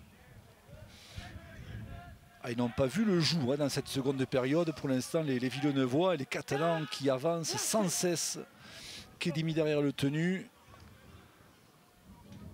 Allez, Chachois. Ce côté gauche toujours avec Saliès Bard bien joué au pied. Et les Villeneuvois sous pression et qui vont certainement être projetés dans leur but. Voilà qui est fait. Il va falloir repartir par un coup de pied de renvoi sous les poteaux. Ah, j'ai mal pour eux, Roger. Mais oui, enchaîner deux chaînes tactiques coup sur coup, puisque il est plaqué quasiment dans l'embut, le Villeneuvois qui récupère le ballon. Et donc ils vont resubir une chaîne tactique logiquement complète, hein, de 6 tenues. Mais ça va très vite, c'est accéléré. Bon, l'édifice est en train de craquer, on le voit. Hein. Et puis il n'y a pas de déchets hein, au niveau des Catalans. Là, le ballon est conservé. Les fautes de main se comptent justement sur les doigts d'une main. Donc les Villeneuvois, là, ils n'ont pas vraiment d'option pour pouvoir rebondir. Alors que Hamza Bachouk est en discussion avec Mohamed Driza. Je ne sais pas ce qu'ils se disent.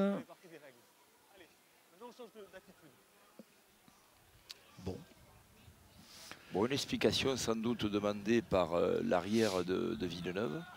Mais bon, quoi qu'il en soit, il est plaqué dans l'embut, il n'y a pas photo. Oh là là, c'est quoi? Qu'est-ce que c'est ce coup de pied là? Qu'est-ce que c'est ce coup de pied qui ne fait pas 10 mètres? Oh là là là là là là là. Si en plus les Villeneuvois se compliquent la tâche, ils coupent la branche sur laquelle ils sont assis, ça rend les choses encore plus complexes. Alors là, il a complètement divisé. Et ça repart par du jeu à la main, et ça va très certainement aller en dame, ça, cette affaire-là. C'était pas très loin, notamment du côté catalan.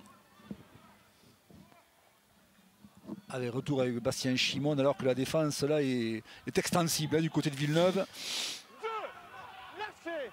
Ah, ils arrivent à bouger les lignes et à varier le jeu, c'est intéressant. Cassano, Kedimi, comme un vrai talonneur qui s'arrache au du tenu, mais il a été pris in extremis avant d'inscrire ce nouvel essai. Pénalité accordée aux locaux pour une faute sur le plaquage. Et c'est souvent là que ça commence que ça craque, Roger. Alors, on ne va pas faire les oiseaux de mauvais augure pour les Villeneuvois, mais à force de défendre et de multiplier les fautes et de subir les chaînes tactiques, ça finit par craquer. Et nouvelle pénalité à nouveau pour les Sankéors. Un arrachage de ballon encore. Je crois que c'était le cas sous les poteaux. Et forcément, ils sont quasiment obligés de, je dirais pas de tricher, mais bon, d'intervenir sur le ballon. Et effectivement, la règle est claire et nette. Hein. On ne peut pas arracher s'il y a 2-3 défenseurs. Le porteur du ballon. La lucidité s'évapore du côté de Villeneuve. Là, entre la fatigue et la frustration et le fait de ne pas pouvoir gagner du terrain, et bien on subit et ça provoque des fautes. Shimonola, attention. Plaquage borderline là, de la part du Papou Kipilteme. En avant. Ah, mais ça permet aux Villeneuvois enfin de respirer quelque peu, de bénéficier d'une mêlée et de se relancer depuis leurs 20 mètres. Une récupération heureuse puisque c'est les Catalans qui font la faute. Le vent doit être également aussi perturbateur et pas facile de s'écarter du tenu à 10 ou 12 mètres. Alors je n'ai pas le score sous les yeux, mais sachez que Pia finalement vient de remporter cette partie à Toulouse in extremis à la 80e minute avec un essai inscrit. Je ne sais pas par qui. Toujours est-il que les Salankais signent une 3e victoire consécutive. Et celle-là, elle fait du bien. L'objectif des Pianinques était évidemment de se qualifier cette saison. Et je pense que l'apport de Dean Farré à l'ouverture, l'ancien dragon puis londonien qui est arrivé il y a peu du côté de Daniel Lambert, permettra aux Pianinques de grandir encore. Mais revenons à ce match entre Saint-Estève et 13 Catalans. Allez, ça y est, c'est parti pour les Villeneuvois. Là, qui assure une possession et il était temps pour eux, hein, parce qu'ils jouaient ça le ballon depuis plus de 10 minutes. Exactement, les voilà enfin avec le ballon entre les doigts. Allez, ça combine pas mal.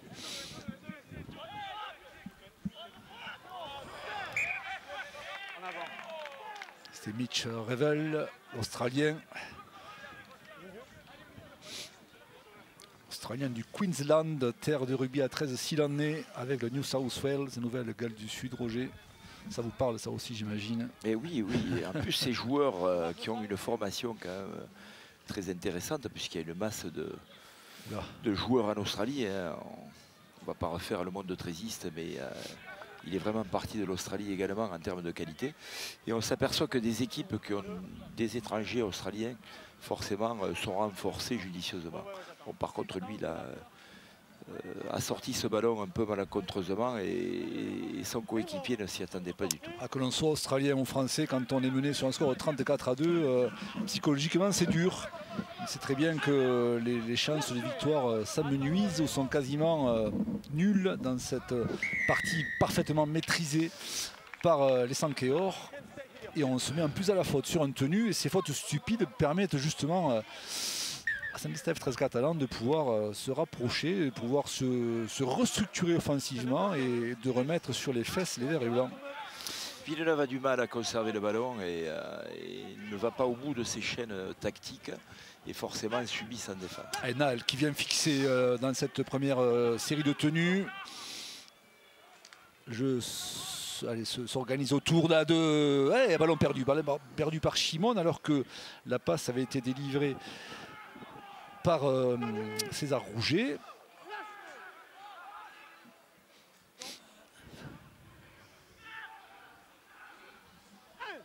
Ça va être difficile de sortir de son camp. Clairement, il va falloir arriver trempé au ras du tenu pour essayer de mettre à mal la défense Sankéor. C'est les Catalans aussi qui se mettent à la faute. Et ça permettra non seulement de récupérer, mais de grignoter quelques précieux mètres au pied par à nouveau Hamza Bachouk. Mais avec le vent en face, c'est compliqué d'avancer. Donc il faut repartir par du jeu à la main et surtout conserver le ballon.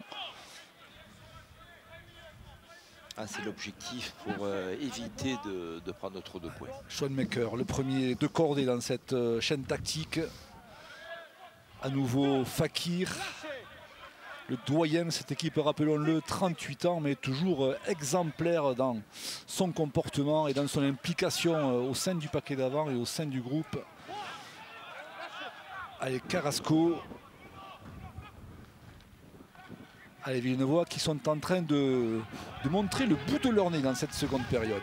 Efficace, et je pense que ça va leur faire du bien parce qu'ils arrivent à enchaîner. avec Labéry qui a été plaqué en dernier lieu. Ah, il avance le Papou à chaque fois, il est puissant.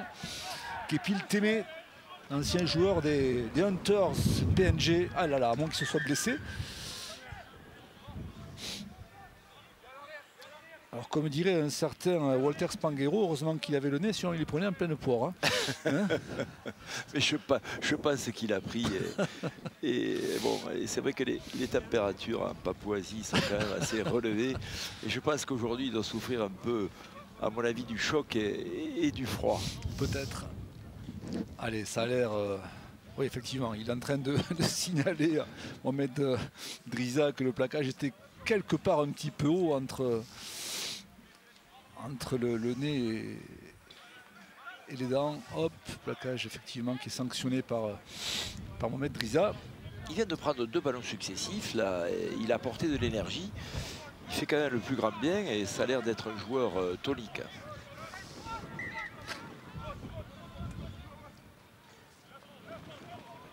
Allez, Fakir à nouveau.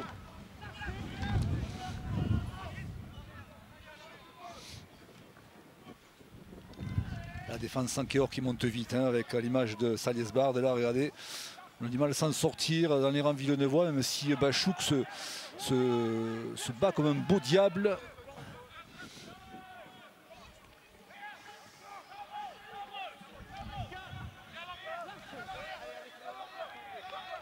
À nouveau Schoenmaker. Ah, les revoilà. Enfin, oserais-je dire, à hauteur des 25 mètres Sankeor. Les joueurs de Villeneuve. Et n'oublions pas qu'il joue à 12 depuis quand même 10 minutes aussi. Exactement, hein. Les ballons récupérés, c'était un dernier tenu. On joue au pied évidemment dans la précipitation avec ce ballon botté un petit peu au hasard de Raphaël Savert qui est rentré. Ça y est, ils sont revenus à 13, donc ça va leur rendre service. Les Catalans qui se relancent à la vitesse grand V. Plaquage haut, c'est un petit peu tendu avec l'arbitre intervient. Je pense que c'est le jeune Carrasco qui a eu un plaquage un peu haut.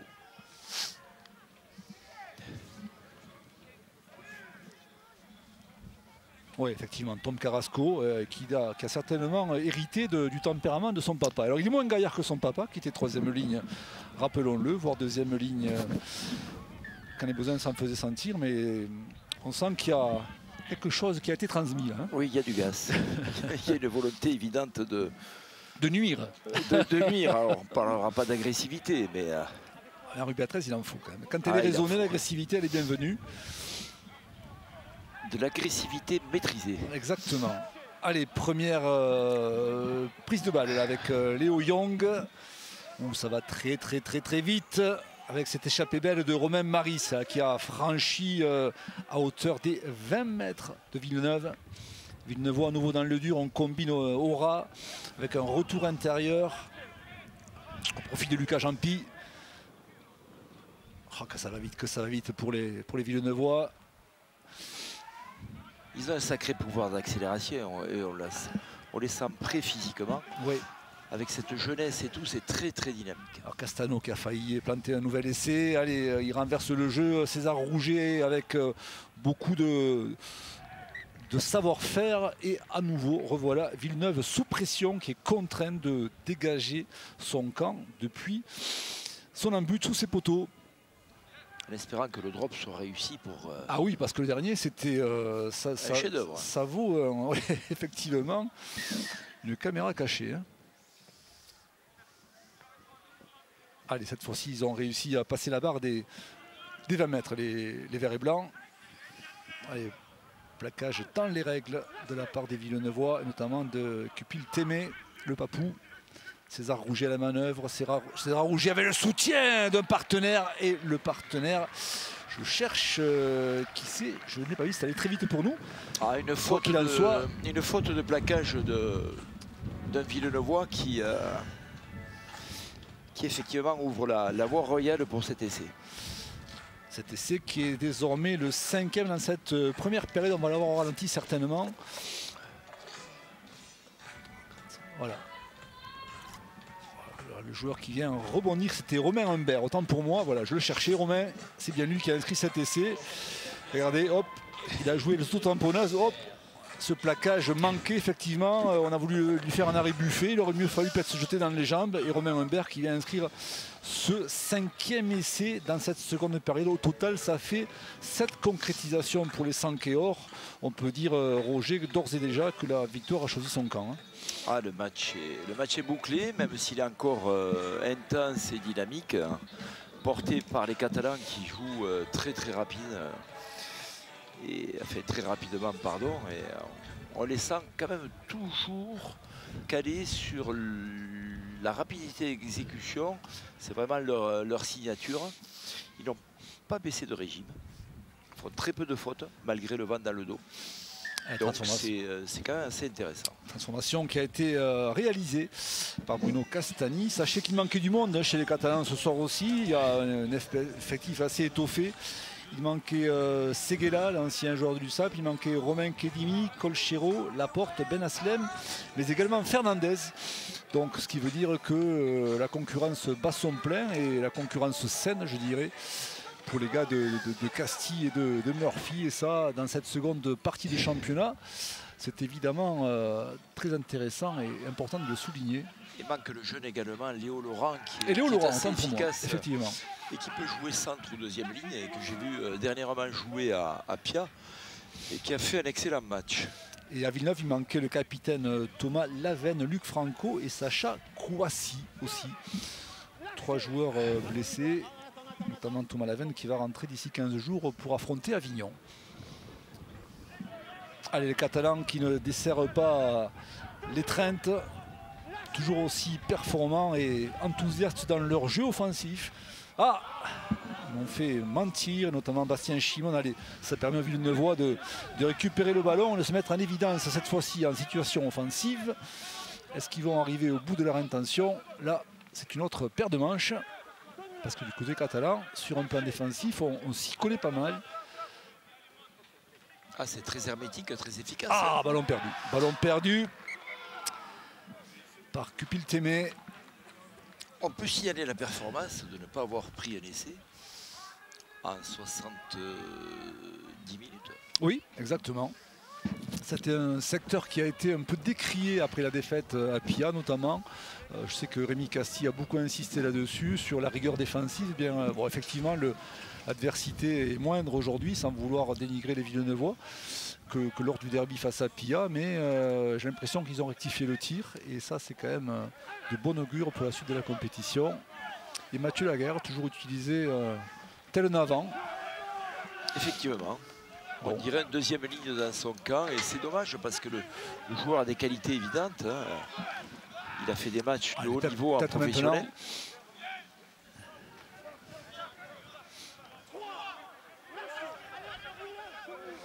Avec le dernier marqueur d'essai en date, Romain Humbert. Ouais, ça va très vite côté catalan. Ça mord dans les intervalles, il y a de la profondeur. Il y a de la stratégie tactique.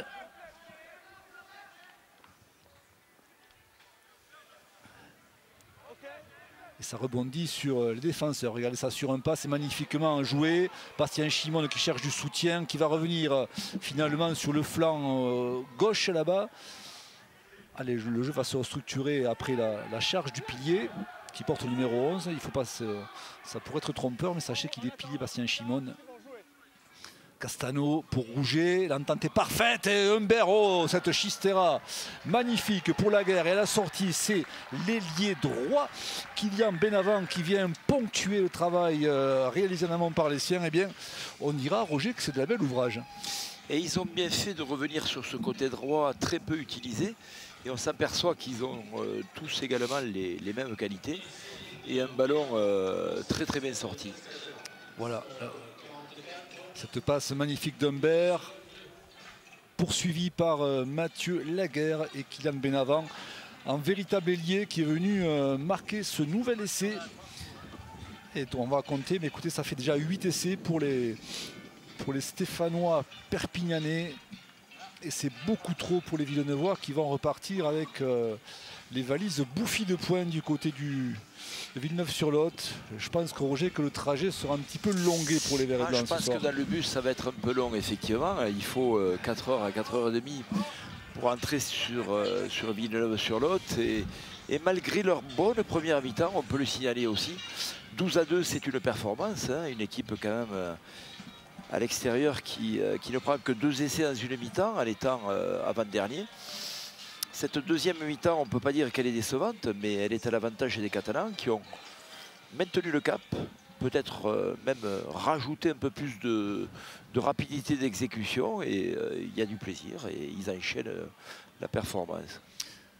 Bruno Castagni, dans ses œuvres, il est gaucher, ça se situe à droite, la position du ballon. Ah, et non, je crois que le vent avait fait basculer le ballon du petit, finalement non.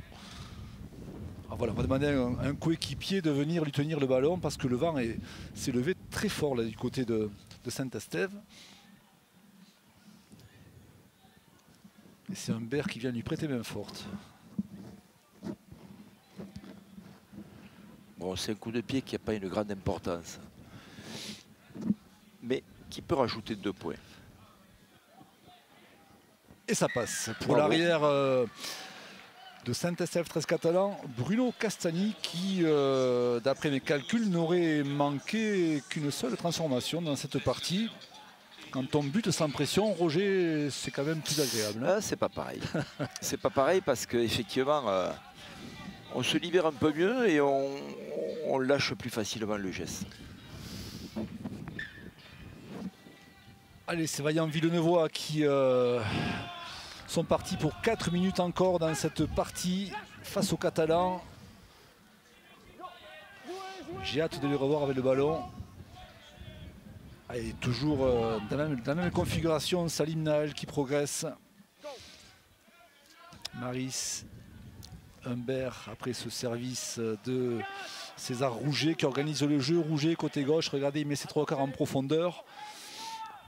Là, ça va arriver de toutes parts. Là. Oh là, la fin de passe. Oh, passe après contact magnifique là-bas de Rouget. Nouvel essai certainement des Sankéor. Et Humbert qui a été plaqué à 4-5 mètres. Maris qui renverse le jeu côté gauche. Et ouais, là, ça va s'ouvrir comme des portes de saloon. Inscrit. Et c'est inscrit par Corentin Ré. Qui vient ponctuer en coin. Là aussi, ce côté gauche, Roger, il a été exploité des dizaines de fois et souvent avec pas mal de réussite. Et là, Villeneuve est en train de prendre l'eau de toutes parts. Alors de l'eau en pays catalan, on en est un petit peu privé, mais oui, ce soir sur le terrain... Tu as raison, on en aurait bien besoin. Et tu vois, tu parlais du côté gauche, effectivement. Je pense qu'il y a un paquet de droitiers dans l'équipe et qu'ils affectionnent le fait de jouer sur ce côté-là. Mais bon, bravo. Regardez toute la lucidité là de César Rouget qui saute 2 partenaires là-bas, de l'heure, et pour offrir ce caviar à son ailier qui vient marquer ses nouveaux essais. Et le score est désormais porté à 50-2 pour les Sankéor qui risquent de faire, alors selon évidemment les résultats de cette 13e journée, mais qui pourraient faire un petit bond en avant au niveau du classement. C'est leur objectif. Je sais que Julien Touchaga, ce manager général, espère que son équipe finira la saison dans les 3 premiers, d'être sur le podium. Voilà l'objectif fixé par cette équipe et qui semble-t-il en a les moyens. Et qui a trouvé un rythme de croisière après quelques moments hésitants avec un petit peu de ballottage là pendant la saison, mais ça redevient très équilibré entre les avant et les 3 quarts. On sent un effectif quand même de qualité. Et effectivement, tu parlais de Julien Touchagas tout à l'heure, qui au travers de la presse avait 3 mots-clés: motivation, envie, plaisir. Et je pense qu'on a retrouvé tous ces éléments en deuxième mi-temps et pour le plaisir de tous. Et Castagni qui vient rajouter 2 points de plus dans l'escarcelle de son équipe, 52-2. Il ne reste plus qu'une poignée de secondes dans cette partie. Et j'ai la vague impression que les Villeneuvois ont hâte que ça s'arrête. Parce que là, on se dirige vers une mort lente mais sûre.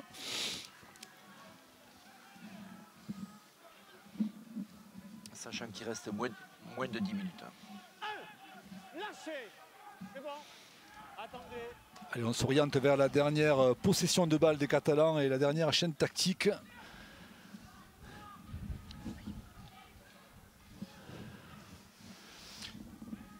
Oui, effectivement, allez, il manque 8 minutes parce qu'on n'a pas Un problème de chrono, effectivement. paramétré un peu tous les arrêts de jeu. Et c'est là qu'on voit que Voilà. le temps de jeu à 13 est toujours un peu plus multiplié. Allez, Mathieu Laguerre qui s'infiltre dans la défense, donc il resterait très exactement, autant pour nous puisqu'on a été trompé par le chrono, il resterait précisément encore 7 minutes de jeu, non pas une poignée de secondes comme je l'avais annoncé précédemment. Écoutez, 7 minutes de plaisir pour les commentateurs, pour le public, moins pour les Villeneuvois, on vous l'accorde, mais toujours est-il que le rugby à 13 pratiqué comme ça, avec notamment un César Rouget toujours aussi efficace, eh bien c'est un vrai plaisir pour les yeux.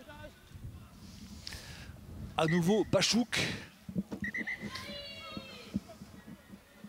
Bachouk, il est tombé sur du mastoc là, avec Salim Naël. Effectivement, comme tu l'as dit, les 7 dernières minutes vont être longues pour les Villeneuvois. Et on voit effectivement aussi que les Catalans prennent du plaisir, tu vois ça.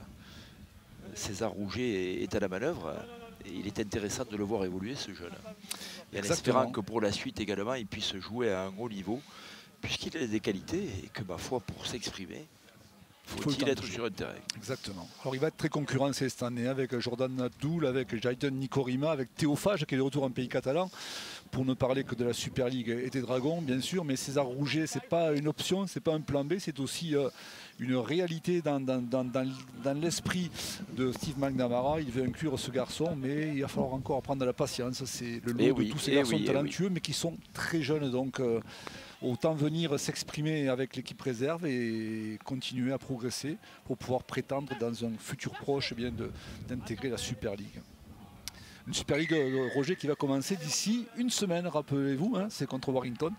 On connaît le calendrier. À Brutus, ça c'est un rendez-vous à ne pas manquer.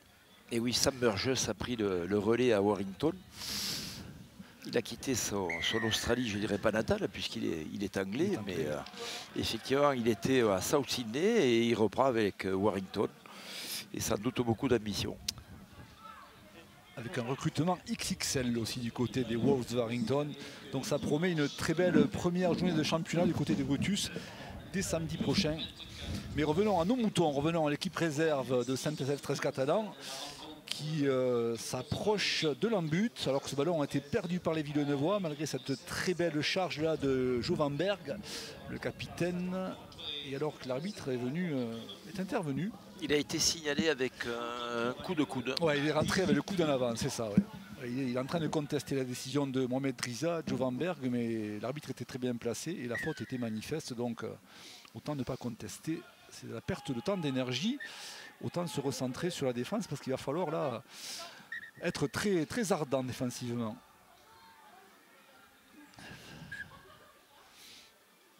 Allez, encore 3 chaînes de jeu à peu près. Hein. On s'approche de la 36e minute.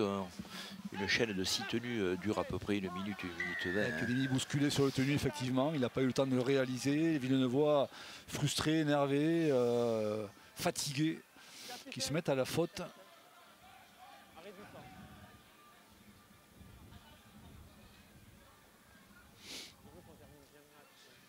Il y a visiblement Castelon, premier assaillant. Bachouk est interpellé par M. Driza. Et on va retrouver Chachois à la manœuvre. Voilà. Chachois avec Nahal. Nahal qui est passé, qu'a dit l'arbitre, en avant. Hein, oui, effectivement. Commis par Nahal sur cet impact. Ah, il l'a vu cette ligne, il avait envie de marquer cet essai, mais bien, entre précipitation et rigueur défensive des Villeneuvois, l'affaire a fini par capoter. Il est toujours utilisé judicieusement sous les poteaux avec cet impact qu'on a apprécié tout le long de la partie. Exactement. Ah, ça manque de détermination là, on sent... ils ont toutes les peines du monde à avancer, les Villeneuvois. Et oui, 50 points, ça pèse psychologiquement. Troisième tenue pour les Léopards. Et ballon perdu au contact avant de... Non, finalement, non, ce sont les Sankeor qui se mettent à la faute. Et ça permettra justement aux visiteurs de se dégager par du jeu au pied et de se rapprocher, allez, quasiment de la ligne médiane. À 40 mètres de leur poteau, très précisément. Et ça y est, 50 mètres ont été franchis. Avec le centre Sean Baker qui avance avec beaucoup d'envie dans cette défense Sankeor. Allez, pourquoi pas un deuxième essai, sait-on jamais, de la part des Villeneuvois. Un premier essai, pardon, autant pour moi.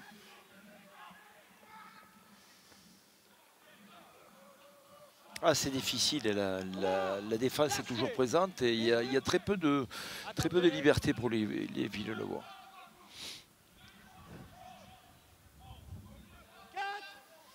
C'est sans doute l'objectif des Catalans de rester sans essai sur la partie. C'est Anthony Barjou qui portait le ballon, là, qui avançait un petit peu derrière le tenu et ça se complique un peu pour les Sankeor qui arrivent à maîtriser le porteur du ballon jusque dans l'embut. Et à nouveau Témé là qui a fait parler sa puissance. Allez, côté droit, pourquoi pas un coup de pied dans la boîte. Là-bas, c'est bien joué. C'est pour les Villeneuvois. Ah, voilà, magnifiquement orchestré. Et Carrasco qui aurait marqué cet essai, mais l'arbitre est intervenu. Le juge de touche lui a signifié quelque chose. Donc, Aurélien Toreil là, qui a demandé au maître Driza de ne pas valider l'essai. À moins que le joueur soit parti avant le jeu au pied. Oui, peut-être et sans doute parce qu'effectivement on ne voyait pas de faute évidente et l'arbitre de touche sans doute placé. Bon, mais écoute, déception pour eux. Ah, le ballon est capricieux décidément en rugby. Et il va y avoir donc allez, encore une possession de balle pour les Sankeor, à moins que ce soit la fin du match. On n'en est pas très loin. C'est bel et bien terminé ici à Saint-Estève sur un score de 52-2. Roger, un match qu'on a apprécié, mais force est de constater qu'il n'y avait ce soir qu'un vainqueur. Autant pour moi, il n'y avait qu'une équipe sur le terrain. Oui, effectivement, le fossé s'est creusé. Le travail de Sape, sans doute, la première mi-temps. Une équipe de Villeneuve qui a bien résisté, qui a bien fonctionné en première mi-temps. Et ensuite, écoute, la digue a lâché. Je pense que les Catalans ont été très présents, très précis. Très peu de fautes de main et un peu plus collectif qu'en première mi-temps. Je pense que ça a été salvateur avec moins d'utilisation au pied et plus un jeu de soutien. Et ils sont vraiment rentrés dans cette confiance collective. Est-ce que c'est le scénario que vous aviez imaginé avant le début de cette partie? Mais pas forcément, parce qu'on sentait Villeneuve présent et au fur et à mesure, bon, un manque de confiance aussi évident pour les Catalans. Hein. Ils sont réputés depuis quelques matchs de faire des entames assez moyennes. Et forcément, là, ils se sont retrouvés dans un jeu évolutif. Donc je pense que tout le monde a pris plaisir et ma foi, la logique est respectée. Alors que nous allons retrouver notre journaliste de terrain de touche là-bas, Michael Gumiel, très certainement avec les entraîneurs. Nous attendons les propos de l'un comme de l'autre. Alors que l'on se congratule côté catalan, bien évidemment, les joueurs qui vont saluer le public, les Villeneuvois qui font gris et mis. Voilà, en deuxième mi-temps, une démonstration. Ouais, je pense que la seconde mi-temps qu'on fait, je pense que c'est grâce aux efforts de la première mi-temps. Parce que contre le vent, je pense que ce n'était pas des conditions faciles. Et je pense que Villeneuve l'a senti en seconde mi-temps, c'était compliqué. Chaque fois de chasser contre le vent à chaque fois et sortir de son camp. Avec le jeu au pied, c'était assez compliqué. Et on a vu qu'en seconde mi-temps, quand on a mis du rythme et qu'on a écarté les ballons, et on a réussi à faire bouger l'équipe de Villeneuve et ça nous a souri aujourd'hui. Surtout avec une entame de seconde période canon, c'est ça qui les a mis KO selon vous? Ouais, je pense que ça fait plusieurs matchs. Déjà, quand les copains contre Limoux, ils avaient pris 0 points en seconde mi-temps contre Limoux. Quand on allait jouer à Saint-Gaudens, c'est pareil, on prend 0 points en seconde mi-temps et on fait une bonne entame. Et aujourd'hui, on l'a encore prouvé en prenant 0 points durant tout le match et je pense que ça peut être que bénéfique pour la suite de la saison. Merci César. Merci Michael Gumiel et merci César Rouget pour cette analyse pertinente alors qu'on espère avoir un joueur villeneuvois. C'est le cas. C'était encore faisable, puis ça s'est vite décanté en seconde période. Ouais, en fait on ne tient pas tout le match. C'est dommage parce qu'on sort d'un bloc de 3 matchs où vraiment on tient les grosses équipes, on arrive à prendre des bonus défensifs. Et que là, en seconde mi-temps, on n'a pas mis les ingrédients du tout. On n'a pas eu le ballon pendant au moins 15 minutes. Donc après, c'est le rugby à 13, hein, c'est un jeu compliqué. Et quand on n'a pas le ballon pendant 15 minutes, on encaisse forcément des points. Et c'est pour ça qu'on a pris. Justement, comment expliquer cette disette, ce premier quart d'heure difficile, 4 essais encaissés? Juste la défense. Hein. Manque de défense, contrôle pas le ballon. Les tenues jouent trop rapidement et après ça déroule. En plus, c'est Saint-Estève que des jeunes qui courent bien et qui jouent bien au ballon, c'est réputé. Et donc c'est normal qu'on encaisse autant. Voilà. Au final, le score est peut-être un peu lourd quand même. Oui, c'est lourd. Ça fait lourd. Il garde le sourire quand même, le colosse Jovanberg, 52 points, c'est vrai que ça fait mal, mais bon, on a senti une équipe de Villeneuve concernée, concentrée, combative surtout. Mais bon, aujourd'hui, force est de constater que le meilleur, eh bien, c'était bien Saint-Estève 13 Catalans. Mais bien évidemment, on imagine que les Villeneuvois vont rebondir, ils en ont les qualités.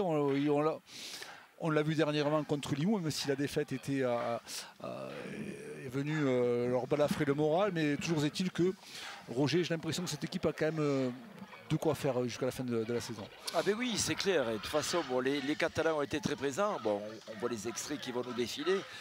Il y a eu quand même pas mal d'essais en deuxième mi-temps. Hein. Ouais, notamment celui-là inscrit par le puissant Salim Nahel. Vous le voyez.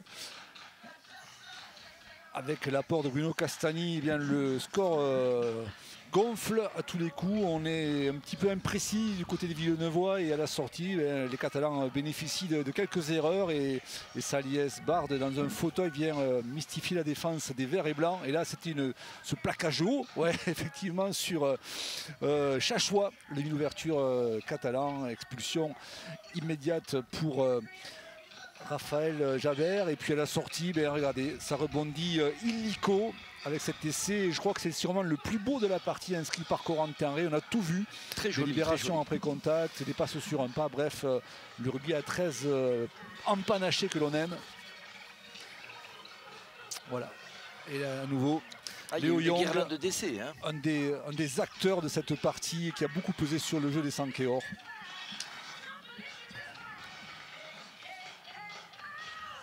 Ah ouais, Humbert là qui joue les auto-tamponneuses, regardez, on est un peu hésitant défensivement, on vient le chercher en haut alors que lancer plein gaz comme ça c'est difficile, aux jambes ça aurait été peut-être plus efficace. Et cette libération de balle magnifique là des Catalans, notamment de Romain Humbert pour ce nouvel essai inscrit par Benavent. Ah, c'est un festival offensif qu'ont proposé les jeunes Sankéors dans cette partie, cette 13e journée de championnat qu'ils ont ponctué de la plus belle des façons. Castagni en pleine bourre sur ses transformations. Et voilà, cette fin de match, le rugby à 13 c'est sympa, on se cartonne pendant 80 minutes et puis à la sortie on se tape dans la main, on s'embrasse, c'est souvent une aventure de copains, même s'il y a une sacrée distance entre Saint-Estève et Villeneuve, Roger. Ah, c'est clair, c'est clair. Mais bon, on a assisté à une belle deuxième mi-temps et de magnifiques essais. Alors que vous voyez sur votre écran la prochaine journée de compétition, les Villeneuvois se rendront à Avignon et puis du côté Saint-Estève, ça par contre ça va être un sacré derby catalano-audois face à Carcassonne. J'imagine que là aussi il va y avoir du feu sur la pelouse, Roger. Ça va piquer un jeu et un impact. Alors que les Pianinca, on le confirme. Et merci à Michael Gumiel, qui est notre informateur préféré, puisque Pia s'est imposé à Toulouse sur le score de 26 à 24. Eh bien écoutez, nous avons pris un plaisir immense à commenter ce match. Roger, je crois que vous partagez mon avis. Mais bien sûr, on a passé un bon moment. On en passera d'autres très certainement. Donc un grand merci à notre ami Michael Gumiel qui était donc en bord de touche pour les interviews. Merci à notre équipe technique. Merci au club de Saint-Estève 13 Catalans pour son accueil chaleureux et on se retrouve très rapidement sur notre chaîne pour suivre cette magnifique compétition que l'élite 1. Bonsoir Roger. Merci à tous, à bientôt et bonne soirée. Bonne soirée à tous, à très vite. I got the one for you. Follow me.